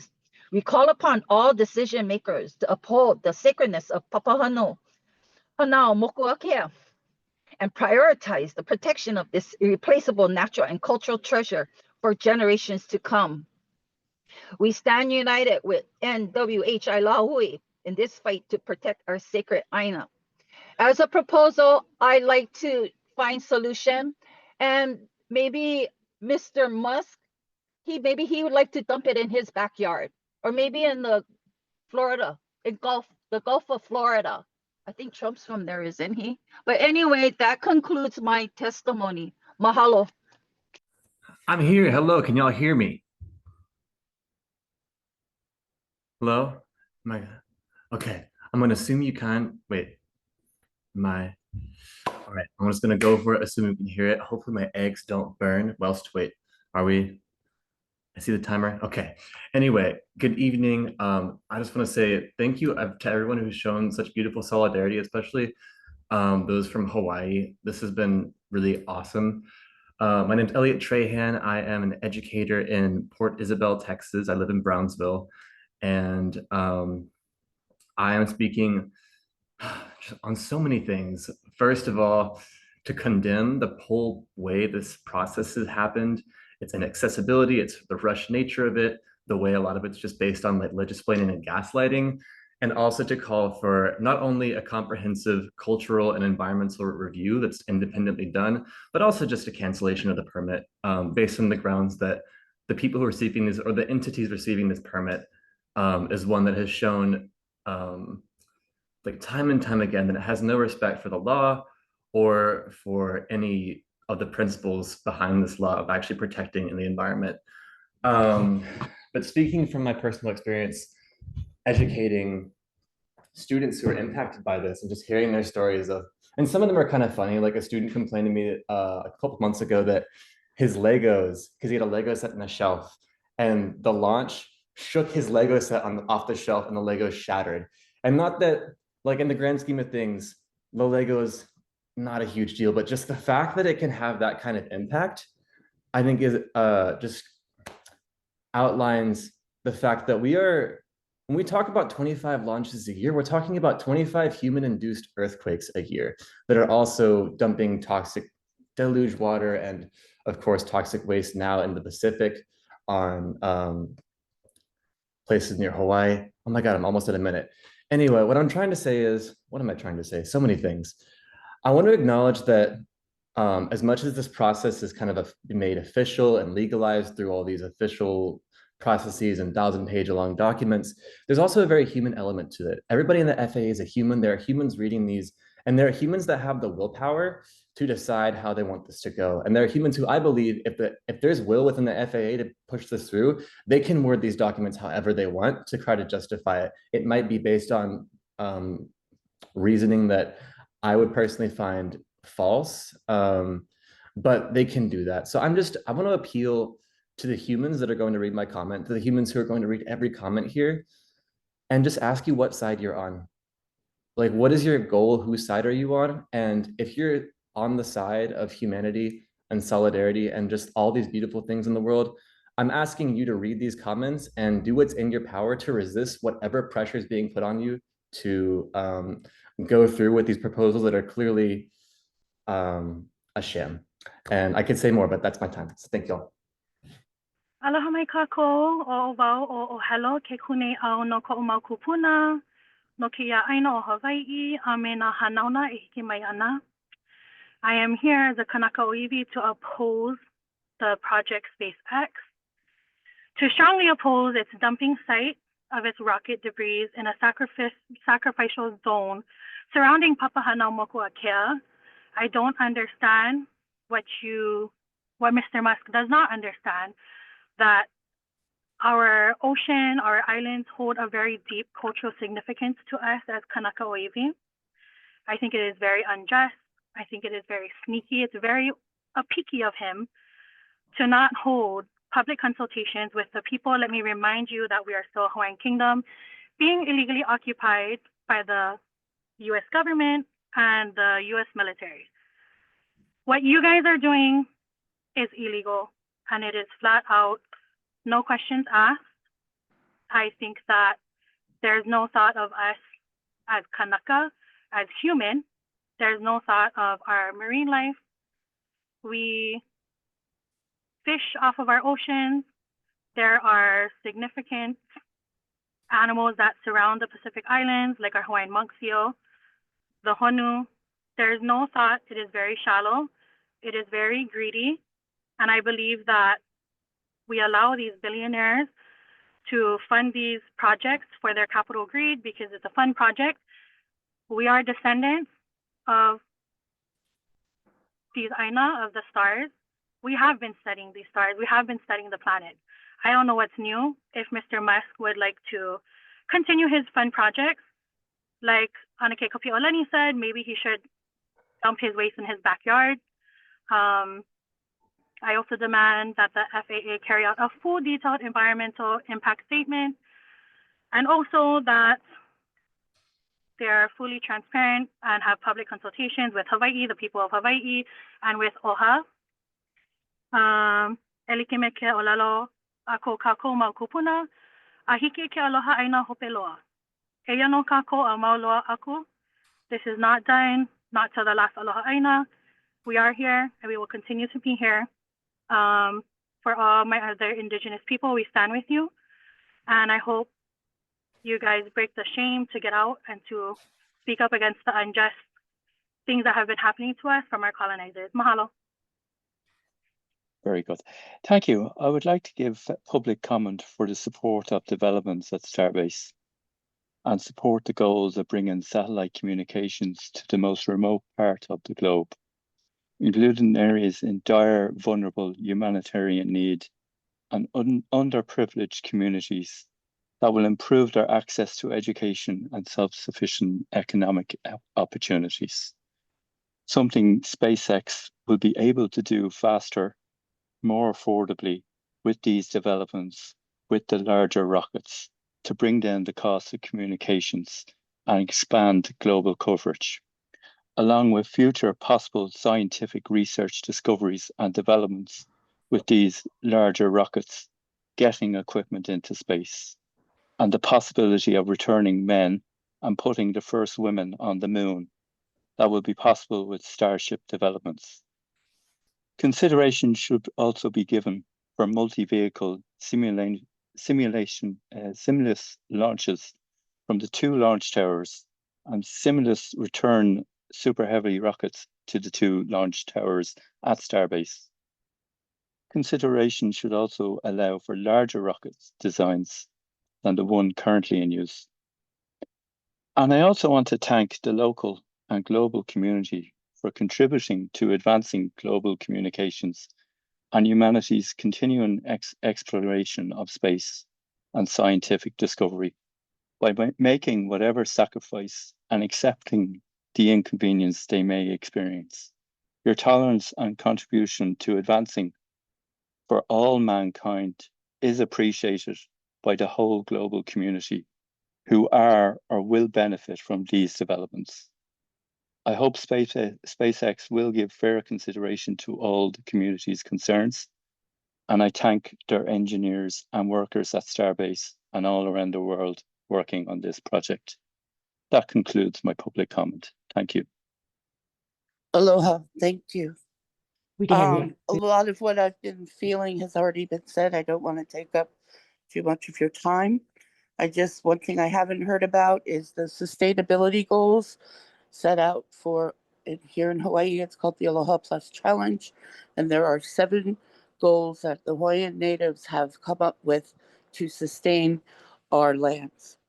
And also for the rest of the planet, rest of the globe, the United Nations has set up, and our President Barack Obama had signed off on them in 2015. And these goals are set up until the year 2030. And there's nothing in these goals about space travel. And I feel like it's done nothing but damage humanity. And I mean that from the bottom of my heart. And if someone cannot hear the side of the people that needs this to stop, our humanity is in grave danger. And I'm too emotional to continue, but I just feel this is a selfish act on Elon Musk. We have NASA. I don't even believe NASA is behind his projects. Aloha. Aloha. Hello, good afternoon, good evening. My name is Anayanse Garza, and I'm a tribal member of the Carrizoco-Mecrudo tribe of Texas. And what I have to say is that we cannot have peace at an intergalactic encounter if we are not at peace with Mother Earth by respecting the integrity of Mother Earth. I question the legality of SpaceX presence and operation on Boca Chica Beach and in close proximity to our sacred site of Garcia Pasture, which is also a World Heritage Site. Rather than speculate on the good deeds SpaceX might have in store, we should focus on the facts and what we know to be true, which is the devastating path and selfish profit hoarding of billionaires. There has been no significant benefit with this venture, and there has been a lack of transparency and damages to health and environmental damages, both natural and to the natural and also built environment. There is a need for prior and informed consent, which is a cornerstone of protecting Indigenous rights and ensuring ethical environmental practices. This principle is rooted in the United Nations Declaration on the Rights of Indigenous Peoples, and it asserts that we have the right to freely give and withhold our consent to projects that affect our lands, our territories, our lifeways, our life sources, and our cultural heritage.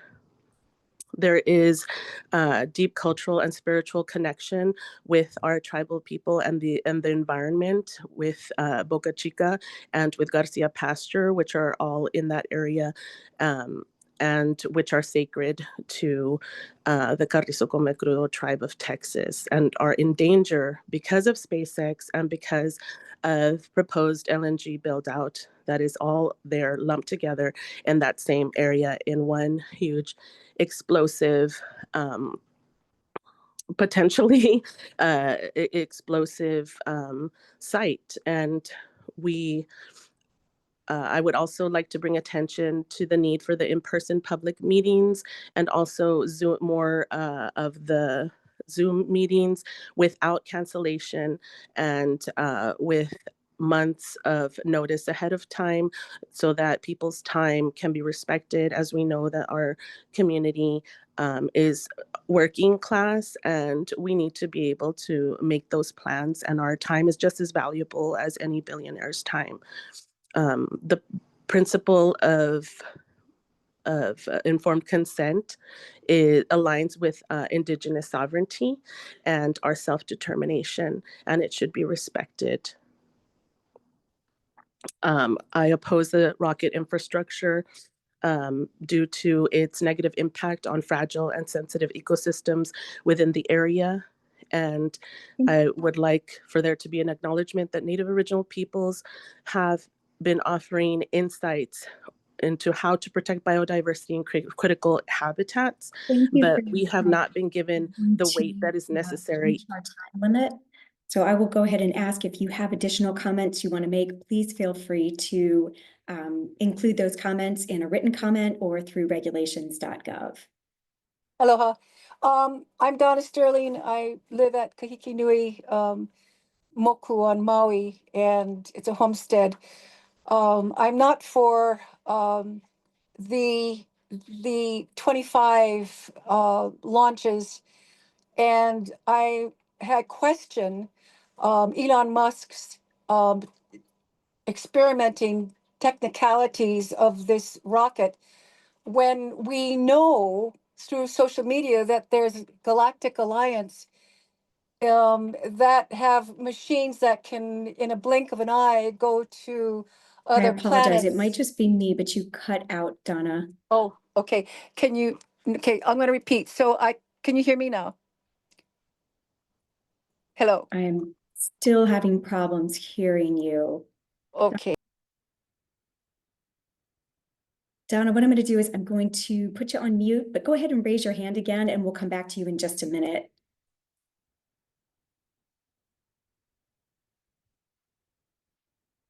All right, I think we're having problems. I can hear the speaker, and I think Pam might be having an issue. Pam, maybe try rebooting again.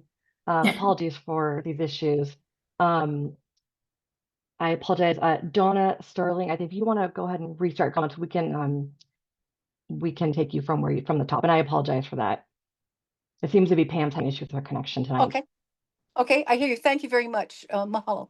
I want to say where I left off was, I don't understand with the technology that we have in front of us today in this year 2025 with Galactic Alliance using other methods of transporting people to Mars. And I know Elon wants to go to Mars. I understand that.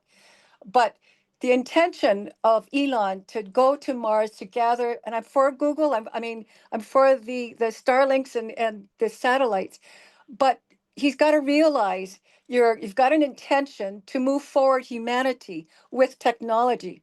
I love it, but not at the expense of your indigenous people, especially in the Pacific Rim, where our canoe Hokulea will be sailing the next couple of years. And that's not the way you conduct space travel, by hurting humanity here on Honua. I strongly suggest you go back to the drawing board, Elon, and come up with a Galactic Alliance, just have discussions with them and ask them how you can do this without impacting humanity. And I can tell you that the debris that we have tasted in the Limu on Kaho'olawe, since it got bombed 50 years, the Limu kohu does not taste like Limu kohu. That's a seaweed from Kaho'olawe. It tastes like metal. So there is impact. But Elon needs to go back and go to the drawing board. There are better ways to serve humanity. You don't pollute Earth. Thank you. Aloha. I'm testifying from Hawaii to oppose this short-sighted project that will have lasting negative impacts for generations on our oceans and the people who live in the communities most impacted in Texas and near the launch zones. A quick peek at the mission of the FAA, and the very first value listed is safety. How does dumping toxic waste into a sensitive ecosystem fulfill this value of safety? You have a responsibility, or a kuleana, as we say in Hawaii, to the public to protect the public resources. That includes our environment. You do not have any responsibility to fulfill the profit margins of SpaceX or the whims of the richest man in the world. This expansion of the landing zone into Papahanaumokuakea is a complete rejection of your duty to protect the public trust. This sensitive ecosystem is home to rare and endangered species like the green sea turtle, Hawaiian monk seal, as well as 14 million seabirds representing 22 unique species that breed and nest there. It's also used as a local fishing area and a migration route for the humpback whale. Hawaii stakeholders have never been consulted in this EIS process. And while I'm not affiliated with any of the organizations tasked with protecting these areas, I'm pretty sure a lawsuit will be imminent if you do not change course and correct this. Kanaka do not mess around when it comes to protecting our aina and our oceans. We aren't scared of the richest man in the world, and we will fight this with every tool that we have. Our community has been victim to so much short-sighted, toxic, and hazardous exposure in the name of innovation, from the bombing of Kaho'olawe to the poisoning of water in Red Hill. These are just two examples in a long list of experiments that we are still suffering from the effects of. Ko'olawe's water table is destroyed forever, and Oahu's largest aquifer is poisonous. You poison your own military members. We have no reason to trust this project, especially since zero attempts have been made to engage with our community. In summary, I oppose the dumping of SpaceX rocket debris in a sacrifice zone surrounding Papahanaumokuakea, the Pacific Islands Heritage Marine Monument, and the main Hawaiian Islands. I demand the FAA carry out a full and detailed environmental impact statement, which they have illegally refused to do. And I demand full public consultations in Hawaii and with the Hawaii institutions, including the Office of Hawaiian Affairs, who is a co-trustee and manager of Papahanaumokuakea. And now that I've finished my pre-written comments, I really want to appeal to the humanity of whoever is making this decision. We only have one Earth. And all of these experiments of military exploration because of the whims of some billionaires who want to play space is just, it's so short-sighted. And we will suffer the consequences of this if you don't do the right thing. Great. Thank you for your comments. Thanks for the opportunity to provide comments here. And hearing all of this great testimonies, I feel like I'm standing in the presence and the shoulders of giants. I live in rural South Kona, and I've never heard about this SpaceX proposal until like 2 days ago. I'm a concerned American, a citizen of Hawaii. It's absurd that the FAA has determined that there'll be no impact for increased trials, launches, and dropping of exploded or expended rocket boosters and or rocket carried modules into the waters surrounding Hawaii, those little lines, imaginary lines drawn on a map. The FAA, a U.S. federal agency, approved the creation of a corporate space industrial garbage dump that stretches from the northwestern Hawaiian Islands Marine Refuge, Papahanaumokuakea, to the west coast of mainland USA, a corridor that stretches across approximately half of the Pacific Ocean, the largest body of water on Earth, and not all of which, one should note, the U.S. owns or controls. I also would like to know how the atmosphere will recover from each of these additional massive launch and trial burns, along with the massive discharges from those burns. To me, this expansion and the federal approvals are a perfect example of American incorporated arrogance in the abuse and destruction of Earth's resources and our environment using the sham political covers of somehow advancing our civilization and providing economic and consumer growth. Yeah, while also creating massive profits for a few. Thank you again for giving us this opportunity to provide our comments. Okay, awesome. Hello, I'm a Brownsville resident, and I firstly just wanted to thank everyone for coming in and sharing their experience. I've experienced earthquakes before, including the earthquake that cracked the Washington Monument. The trembles that SpaceX creates are easily comparable and arguably worse, especially with the increased frequency of launches. SpaceX is a project that has very little benefit to the local community, especially when ecotourism and the unique avian life and butterflies that live here draw in visitors from around the world. SpaceX not only negatively impacts locals, but the global community as well. Increased launches means increased CO2 emissions. We know this causes climate change. And as first responders and civilians in LA face larger and more intense wildfires than before, we know that projects like this put us all at risk. Another part of SpaceX plans are to nuke Mars. You can Google it. This is open information. They think that that's going to make it habitable. And I'm not really sure how that's going to work, but the negative impacts of this project, they're going to have negative impacts on Earth, also possibly Mars, obviously South Texas, Hawaii, Matamoros, that's just across from Brownsville. And these things should all be included in the ELS. And I just wanted to say South is a very beautiful place. And I don't know, I invite all of you to come and enjoy the public lands here because it's really wonderful. And it's sad what SpaceX is, potentially taking away. Thank you.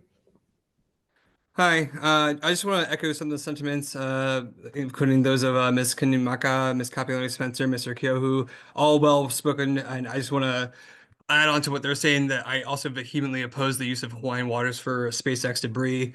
The point that they also make about expanding on the time frame for public comment, this is all last minute, too short, and just not adequate for this type of decision to be made. There also needs to be more information provided to the public and provide an open forum in person, not these online Zoom interviews or Zoom forums. And I do want to comment that multiple male voices, such as this Cormac McKay, sound like straight up AI bots. I refuse to believe that that is a real human being spouting whatever nonsense that was just uttered. Anyways, from a I'm still here. non-environmental environmental policy, non-environmental lawyer look at things. I'm looking at just like the National Environmental Policy Act, which is the basic national charter for protection of the human environment. It's triggered by any proposal of federal action likely to affect the environment. So I would say FAA approving SpaceX debris in Hawaiian waters would be a direct impact to that environment. And so that's triggered by any major federal action, policy programs, plans, projects. Definition here of major federal action means any action that the agency carrying out such an action determines is subject to federal control and responsibility. So that's right there in these lanes. And so that does require environmental impact study, which I don't believe is actually being undertaken at this moment in time. I also want to consider the Endangered Species Act. Overall, the purpose is to prevent, the extinction of endangered animals, which many people have commented are surrounding the Hawaiian waters. And then that's also triggered by agency action that may affect the illicit species or habitat, which all surround Hawaiian waters. So, people, sea life, the reefs, Hawaiian Islands are all dependent on a clean ocean. It doesn't take a scientist to understand that spaceship debris will have a substantial negative impact. If you don't care about the environmental impact, then I appeal to financial impacts to the tourist industry in Hawaii. Thousands of people will come here to see the beautiful waters, see the beautiful ocean, to see the reefs, to see the animals, and just dumping space debris is going to completely negatively impact that. So I just want to put it on public record that Elon, just basically what everyone here is thinking. Elon Musk bobs for apples in the toilet and he likes it. That's it. Hi, I'm speaking here as a historian of spaceflight and the environment, and I stand in solidarity with the Kanaka Maoli and the Ashtokna or Karisako people and the Brownsville and Port Isabel locals. I call on the FAA to reject SpaceX's proposal, and I oppose the increased cadence of the launches. It is really clear that the endangered and threatened species are impacted.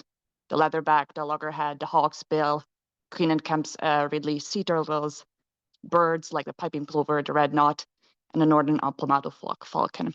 It is also clear that the launch site causes harm to the human health and the existing physical infrastructures that the locals inhabit. I think it is audacious, in light of the repeated opposition of the locals and the well-documented environmental impacts, to pretend that there are no impacts. And the current plan states no adequate mitigation procedures. Every technology obviously has impacts, and especially in infrastructure like this, and letting it cause harm without even remotely trying to mitigate its impact means you're honestly actively and aggressively contributing to climate change. I also in general oppose the launching from Boca Chica, not only because of the environmental harms, but also because the Ashtokna have made it clear that Boca Chica Beach is the site of their creation story. So to build infrastructure on Ashtokna land and then prevent the Ashtokna from accessing the beach and from practicing their life ways is an act of ongoing colonial oppression. I also demand a complete and detailed environmental impact assessment. And I want to say to those who came on here to claim that the reusable rockets are going to make spaceflight more sustainable, I urge you to reconsider what you think sustainability is. If a technology is operated in a way that causes harm, the ability to use the technology more causes more harm. So by trying to sweep the environmental impacts under the rug, it actually makes it really clear that none of this is about sustainability in the sense of keeping the environment healthy. And also for those of you who are not from the immediately impacted areas and dare to come on here and oppose the communities who are speaking out about the harm they experience, I really recommend that you reflect deeply on your complete moral failure. Thank you. Hello, thank you so much for the opportunity. My name is Yana Clark, YANACLARK. I represent the AW movement, Aloha Women Experience, and I come here to oppose to the expansion of this project. And beyond that, I would like to suggest a few things to all the mediators and participants here in this conversation. First of all, hashtag rethink Elon Musk, rethink SpaceX. I would like to offer myself as a connection to all the people here talking, representing this movement from Hawaii. And Elon Musk should understand that from now on, he has been touching the heart of the Hawaiian warriors. And I'm not Hawaiian, I'm Brazilian, but I stand with them, supporting this land and supporting the culture in this land. I would like to thank the mediators for sharing all the names of the participants that have raised their hands. It's very important that we have access to the information and the people who are acting and taking action, who are taking action to do something about this world and this community and the preservation of this planet. To all the present talking, please take action in reaching out to my email, ianaclark@gmail.com. I would like to consider bring my opposition to this specific expansion of this project, that after hearing all the people sharing their experiences with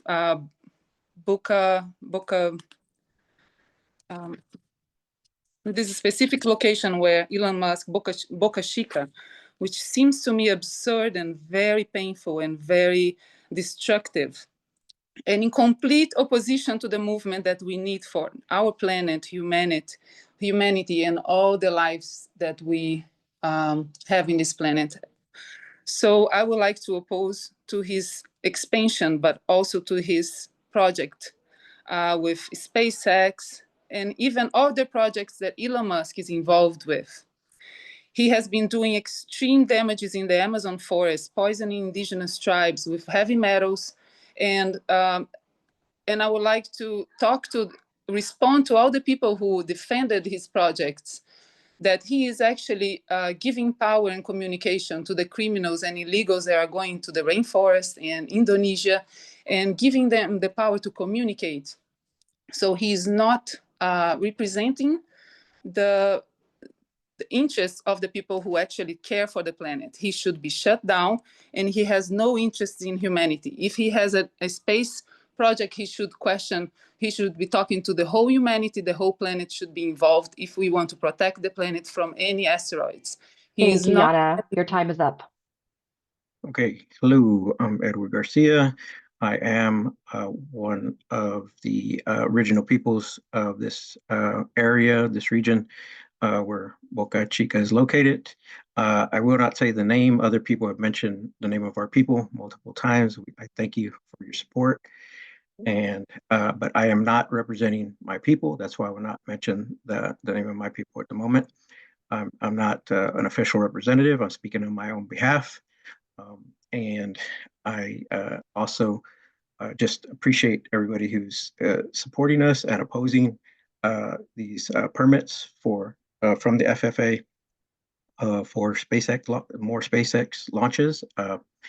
And just to say a little bit about my understanding of our people is that our name and our language means the human beings. Just as many other Native nations, that's what they call themselves.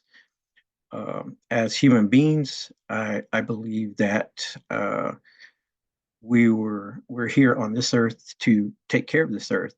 And we, from my understanding from a lot of elders, is that the other species are not resources for us just to consume. They are relatives. We are all interconnected in this life cycle. It's taught in elementary school that this is a life cycle that we live in. It's a circle. We're all interdependent, and so we have a high responsibility as human beings to really respect and take care of the other species. We're the only ones that seem to have the ability to do this kind of destructive activities on this earth.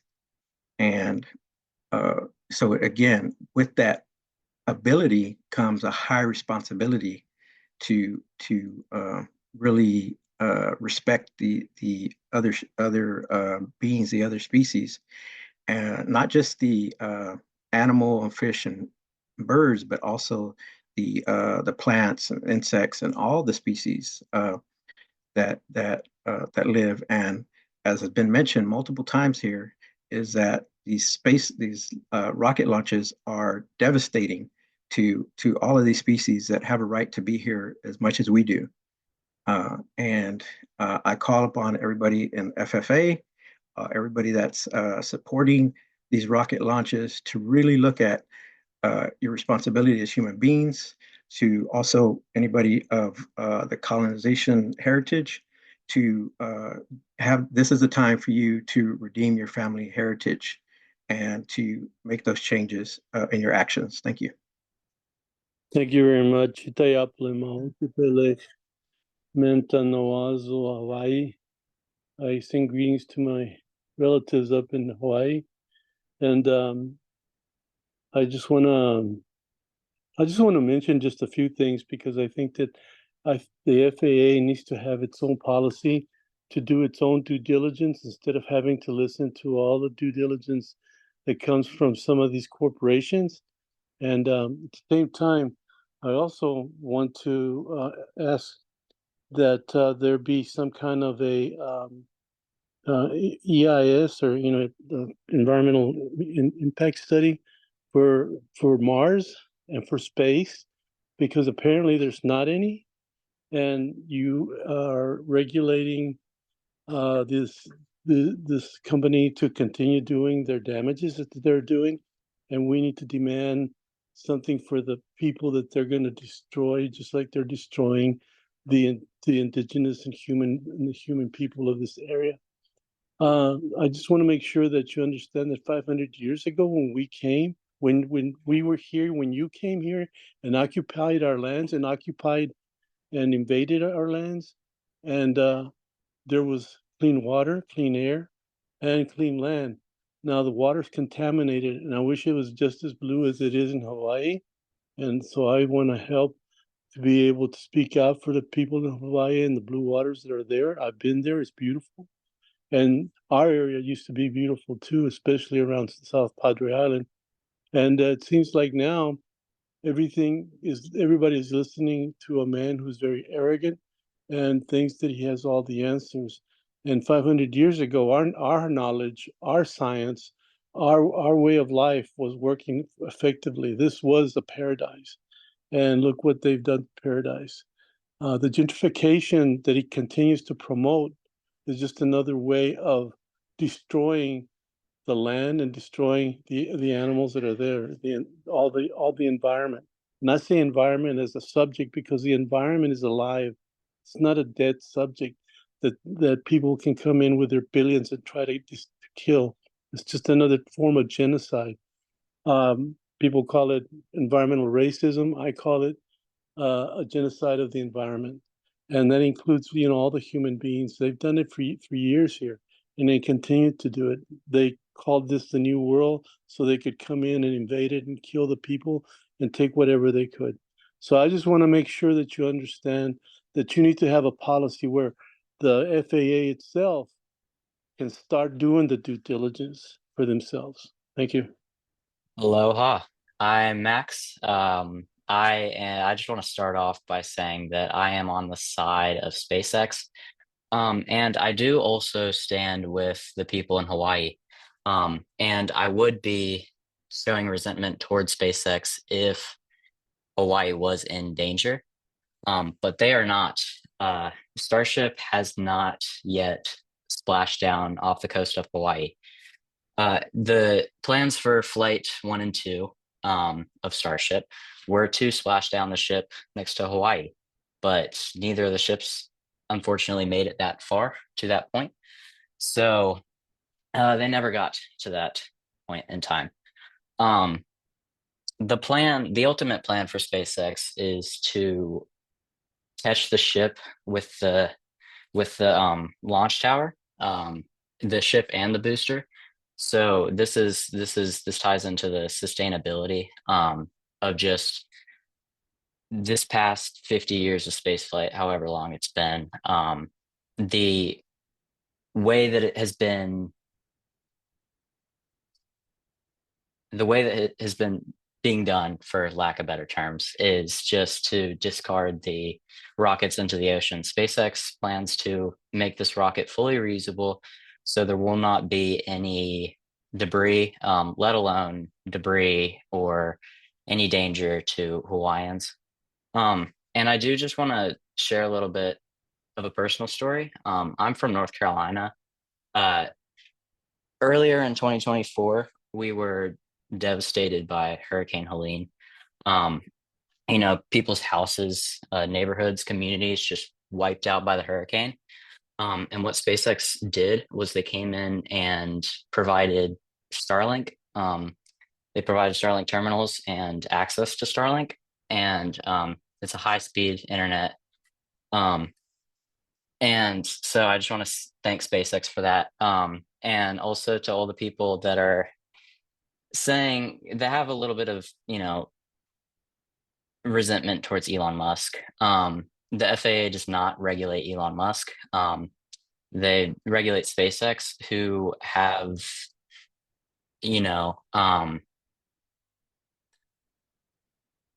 made many mitigations to environmental impact in Brownsville that was regulated by the FAA. And yeah, my time is running out, so that's all I have to say. Robert Walsh, I am a real person. I'm not AI. Thank you. Aloha mai kako. My name is Kainoa McDonald o Ko'inoa no Maui Maiau, which is my home island of Maui, Hawaii. I serve on the Association of Hawaiians for Homestead Lands, or ALL, a Native Hawaiian Beneficiary Association, or what we call an HBA, under 43 Code of Federal Regulations 4748. As a beneficiary, I represent communities across the Pai'aina, which is Hawaii, and demand engagement with the Office of Hawaiian Affairs, who currently oversee the Papahanaumoku Sanctuary and host in-person island-wide meetings under the Federal Policy, Section 106. Within this federal policy, one of the first questions is, does a federal project with the potential to affect historic properties exist? Yes, 1000%. Give an example that has been given in the past, Mauna Kea Access Road proves that. This report was under the guise to accept public comments for work done in Boca Chica in Texas. We didn't see this till further on. If you actually look into the report, you would really have to know what you're looking for to find it. There's been no listing of Hawaiian partners such as OHA in this FAA report dated November 2024. So many commenters have spoken to having proper Native representation that includes Hawaii. Native Hawaiian waters should be off limits. This SpaceX EIS assessment program long-term consequences impacts the ecosystem and should not be made to us to pay economically. Lastly, sounds like Boca Chica has tribal entities being impacted on land already with no compensation. SpaceX, really 60 acres burned with no fund or compensation to assist in any human, structural, or environmental effects due to the landings and launches. So just wanted to go on record, and our organization will also be filing testimony in relation to this testimony today. Mahalo. Hello, can you, wait, okay, We you can can hear hear you. me.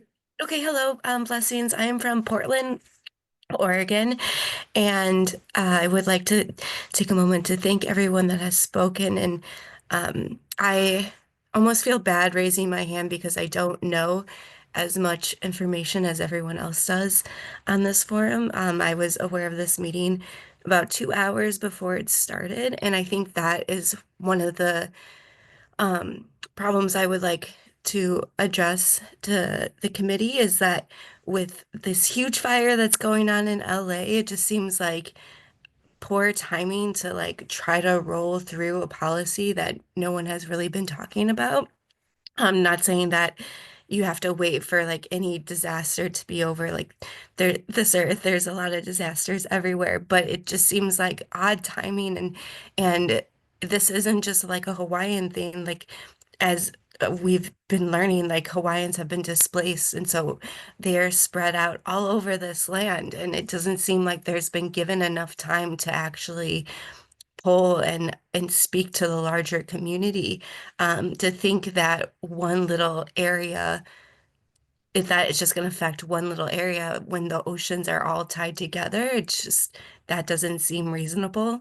It seems like you're trying to burn a bridge to get to like a new paradise, but that's like karmically not reasonable as well. How can you destroy one planet in hopes to make life on another planet? Logistically, that just obviously there's like wanting to push society forward and all of these things, but and killing one sustainable product to enhance society. It doesn't really actually seem like it's enhancing anything. So grateful that you got Wi-Fi in your community, but I don't know how that helps rebuild an ocean or land that's destroyed. Anyway, so I apologize. I don't have all of the data, but I think that is one of the issues. If we could have more mainstream policies and reports on this, because yeah, like I said, it's not just one little area of land that it affects us all. And I think especially with it being like the West Coast, like LA, like it's by the water, it's like we're all connected on that water area. It should be a collective regional discussion and not something that's being pushed through while half the world is like turned to LA fires at the moment. So, okay, thank you for your time. And I appreciate everyone who has spoken. I'm sending you so much love. Thank you so much. Thank you for your comments. Hello, everyone. This is Lupita Sanchez, resident of Brownsville, Texas. I have lived and reside in Brownsville all my life. I want to send messages to and say, I want to mention that Elon Musk has received $19 billion on federal contracts. This does not make the FAA, the TCEQ, and the EPA forced to give any reverence to Elon Musk and these toxic permits. I want to also say that shame on the almost 60 public servants in support of these projects. They are serving at the state and local level. Shame on you. Your job is to protect your residents. And I also want to mention that wealthy people like Elon Musk are predators who use our natural resources and leave us with nothing and then commute to other places. We will not commute because we are in reference and reverence to our death. And I have my people here and I would not commute to any other place. I want to echo the sentiments of people against and opposing the increase of 25 rockets a year. The ones who mentioned about the explosions and the emissions of 2,683 tons of CO2 and the 1.7 tons of toxic waste nitrous oxide, the incinerating of 16 acres of wildlife habitat and the endangerment of at least 5 species that have already been mentioned in previous comments. Also want to mention that Elon Musk is using, or SpaceX is using at least 5 million of gallons of water each time they have per year.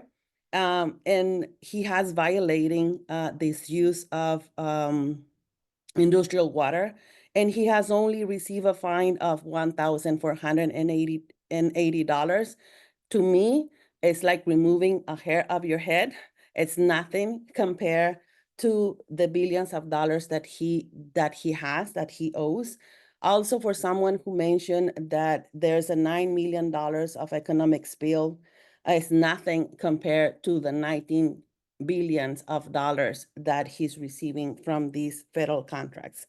I want to say again to the FAA, to the CEQ, and the EPA that their job is to protect the environment, the natural resources, and the quality of life. And I don't see you doing that job.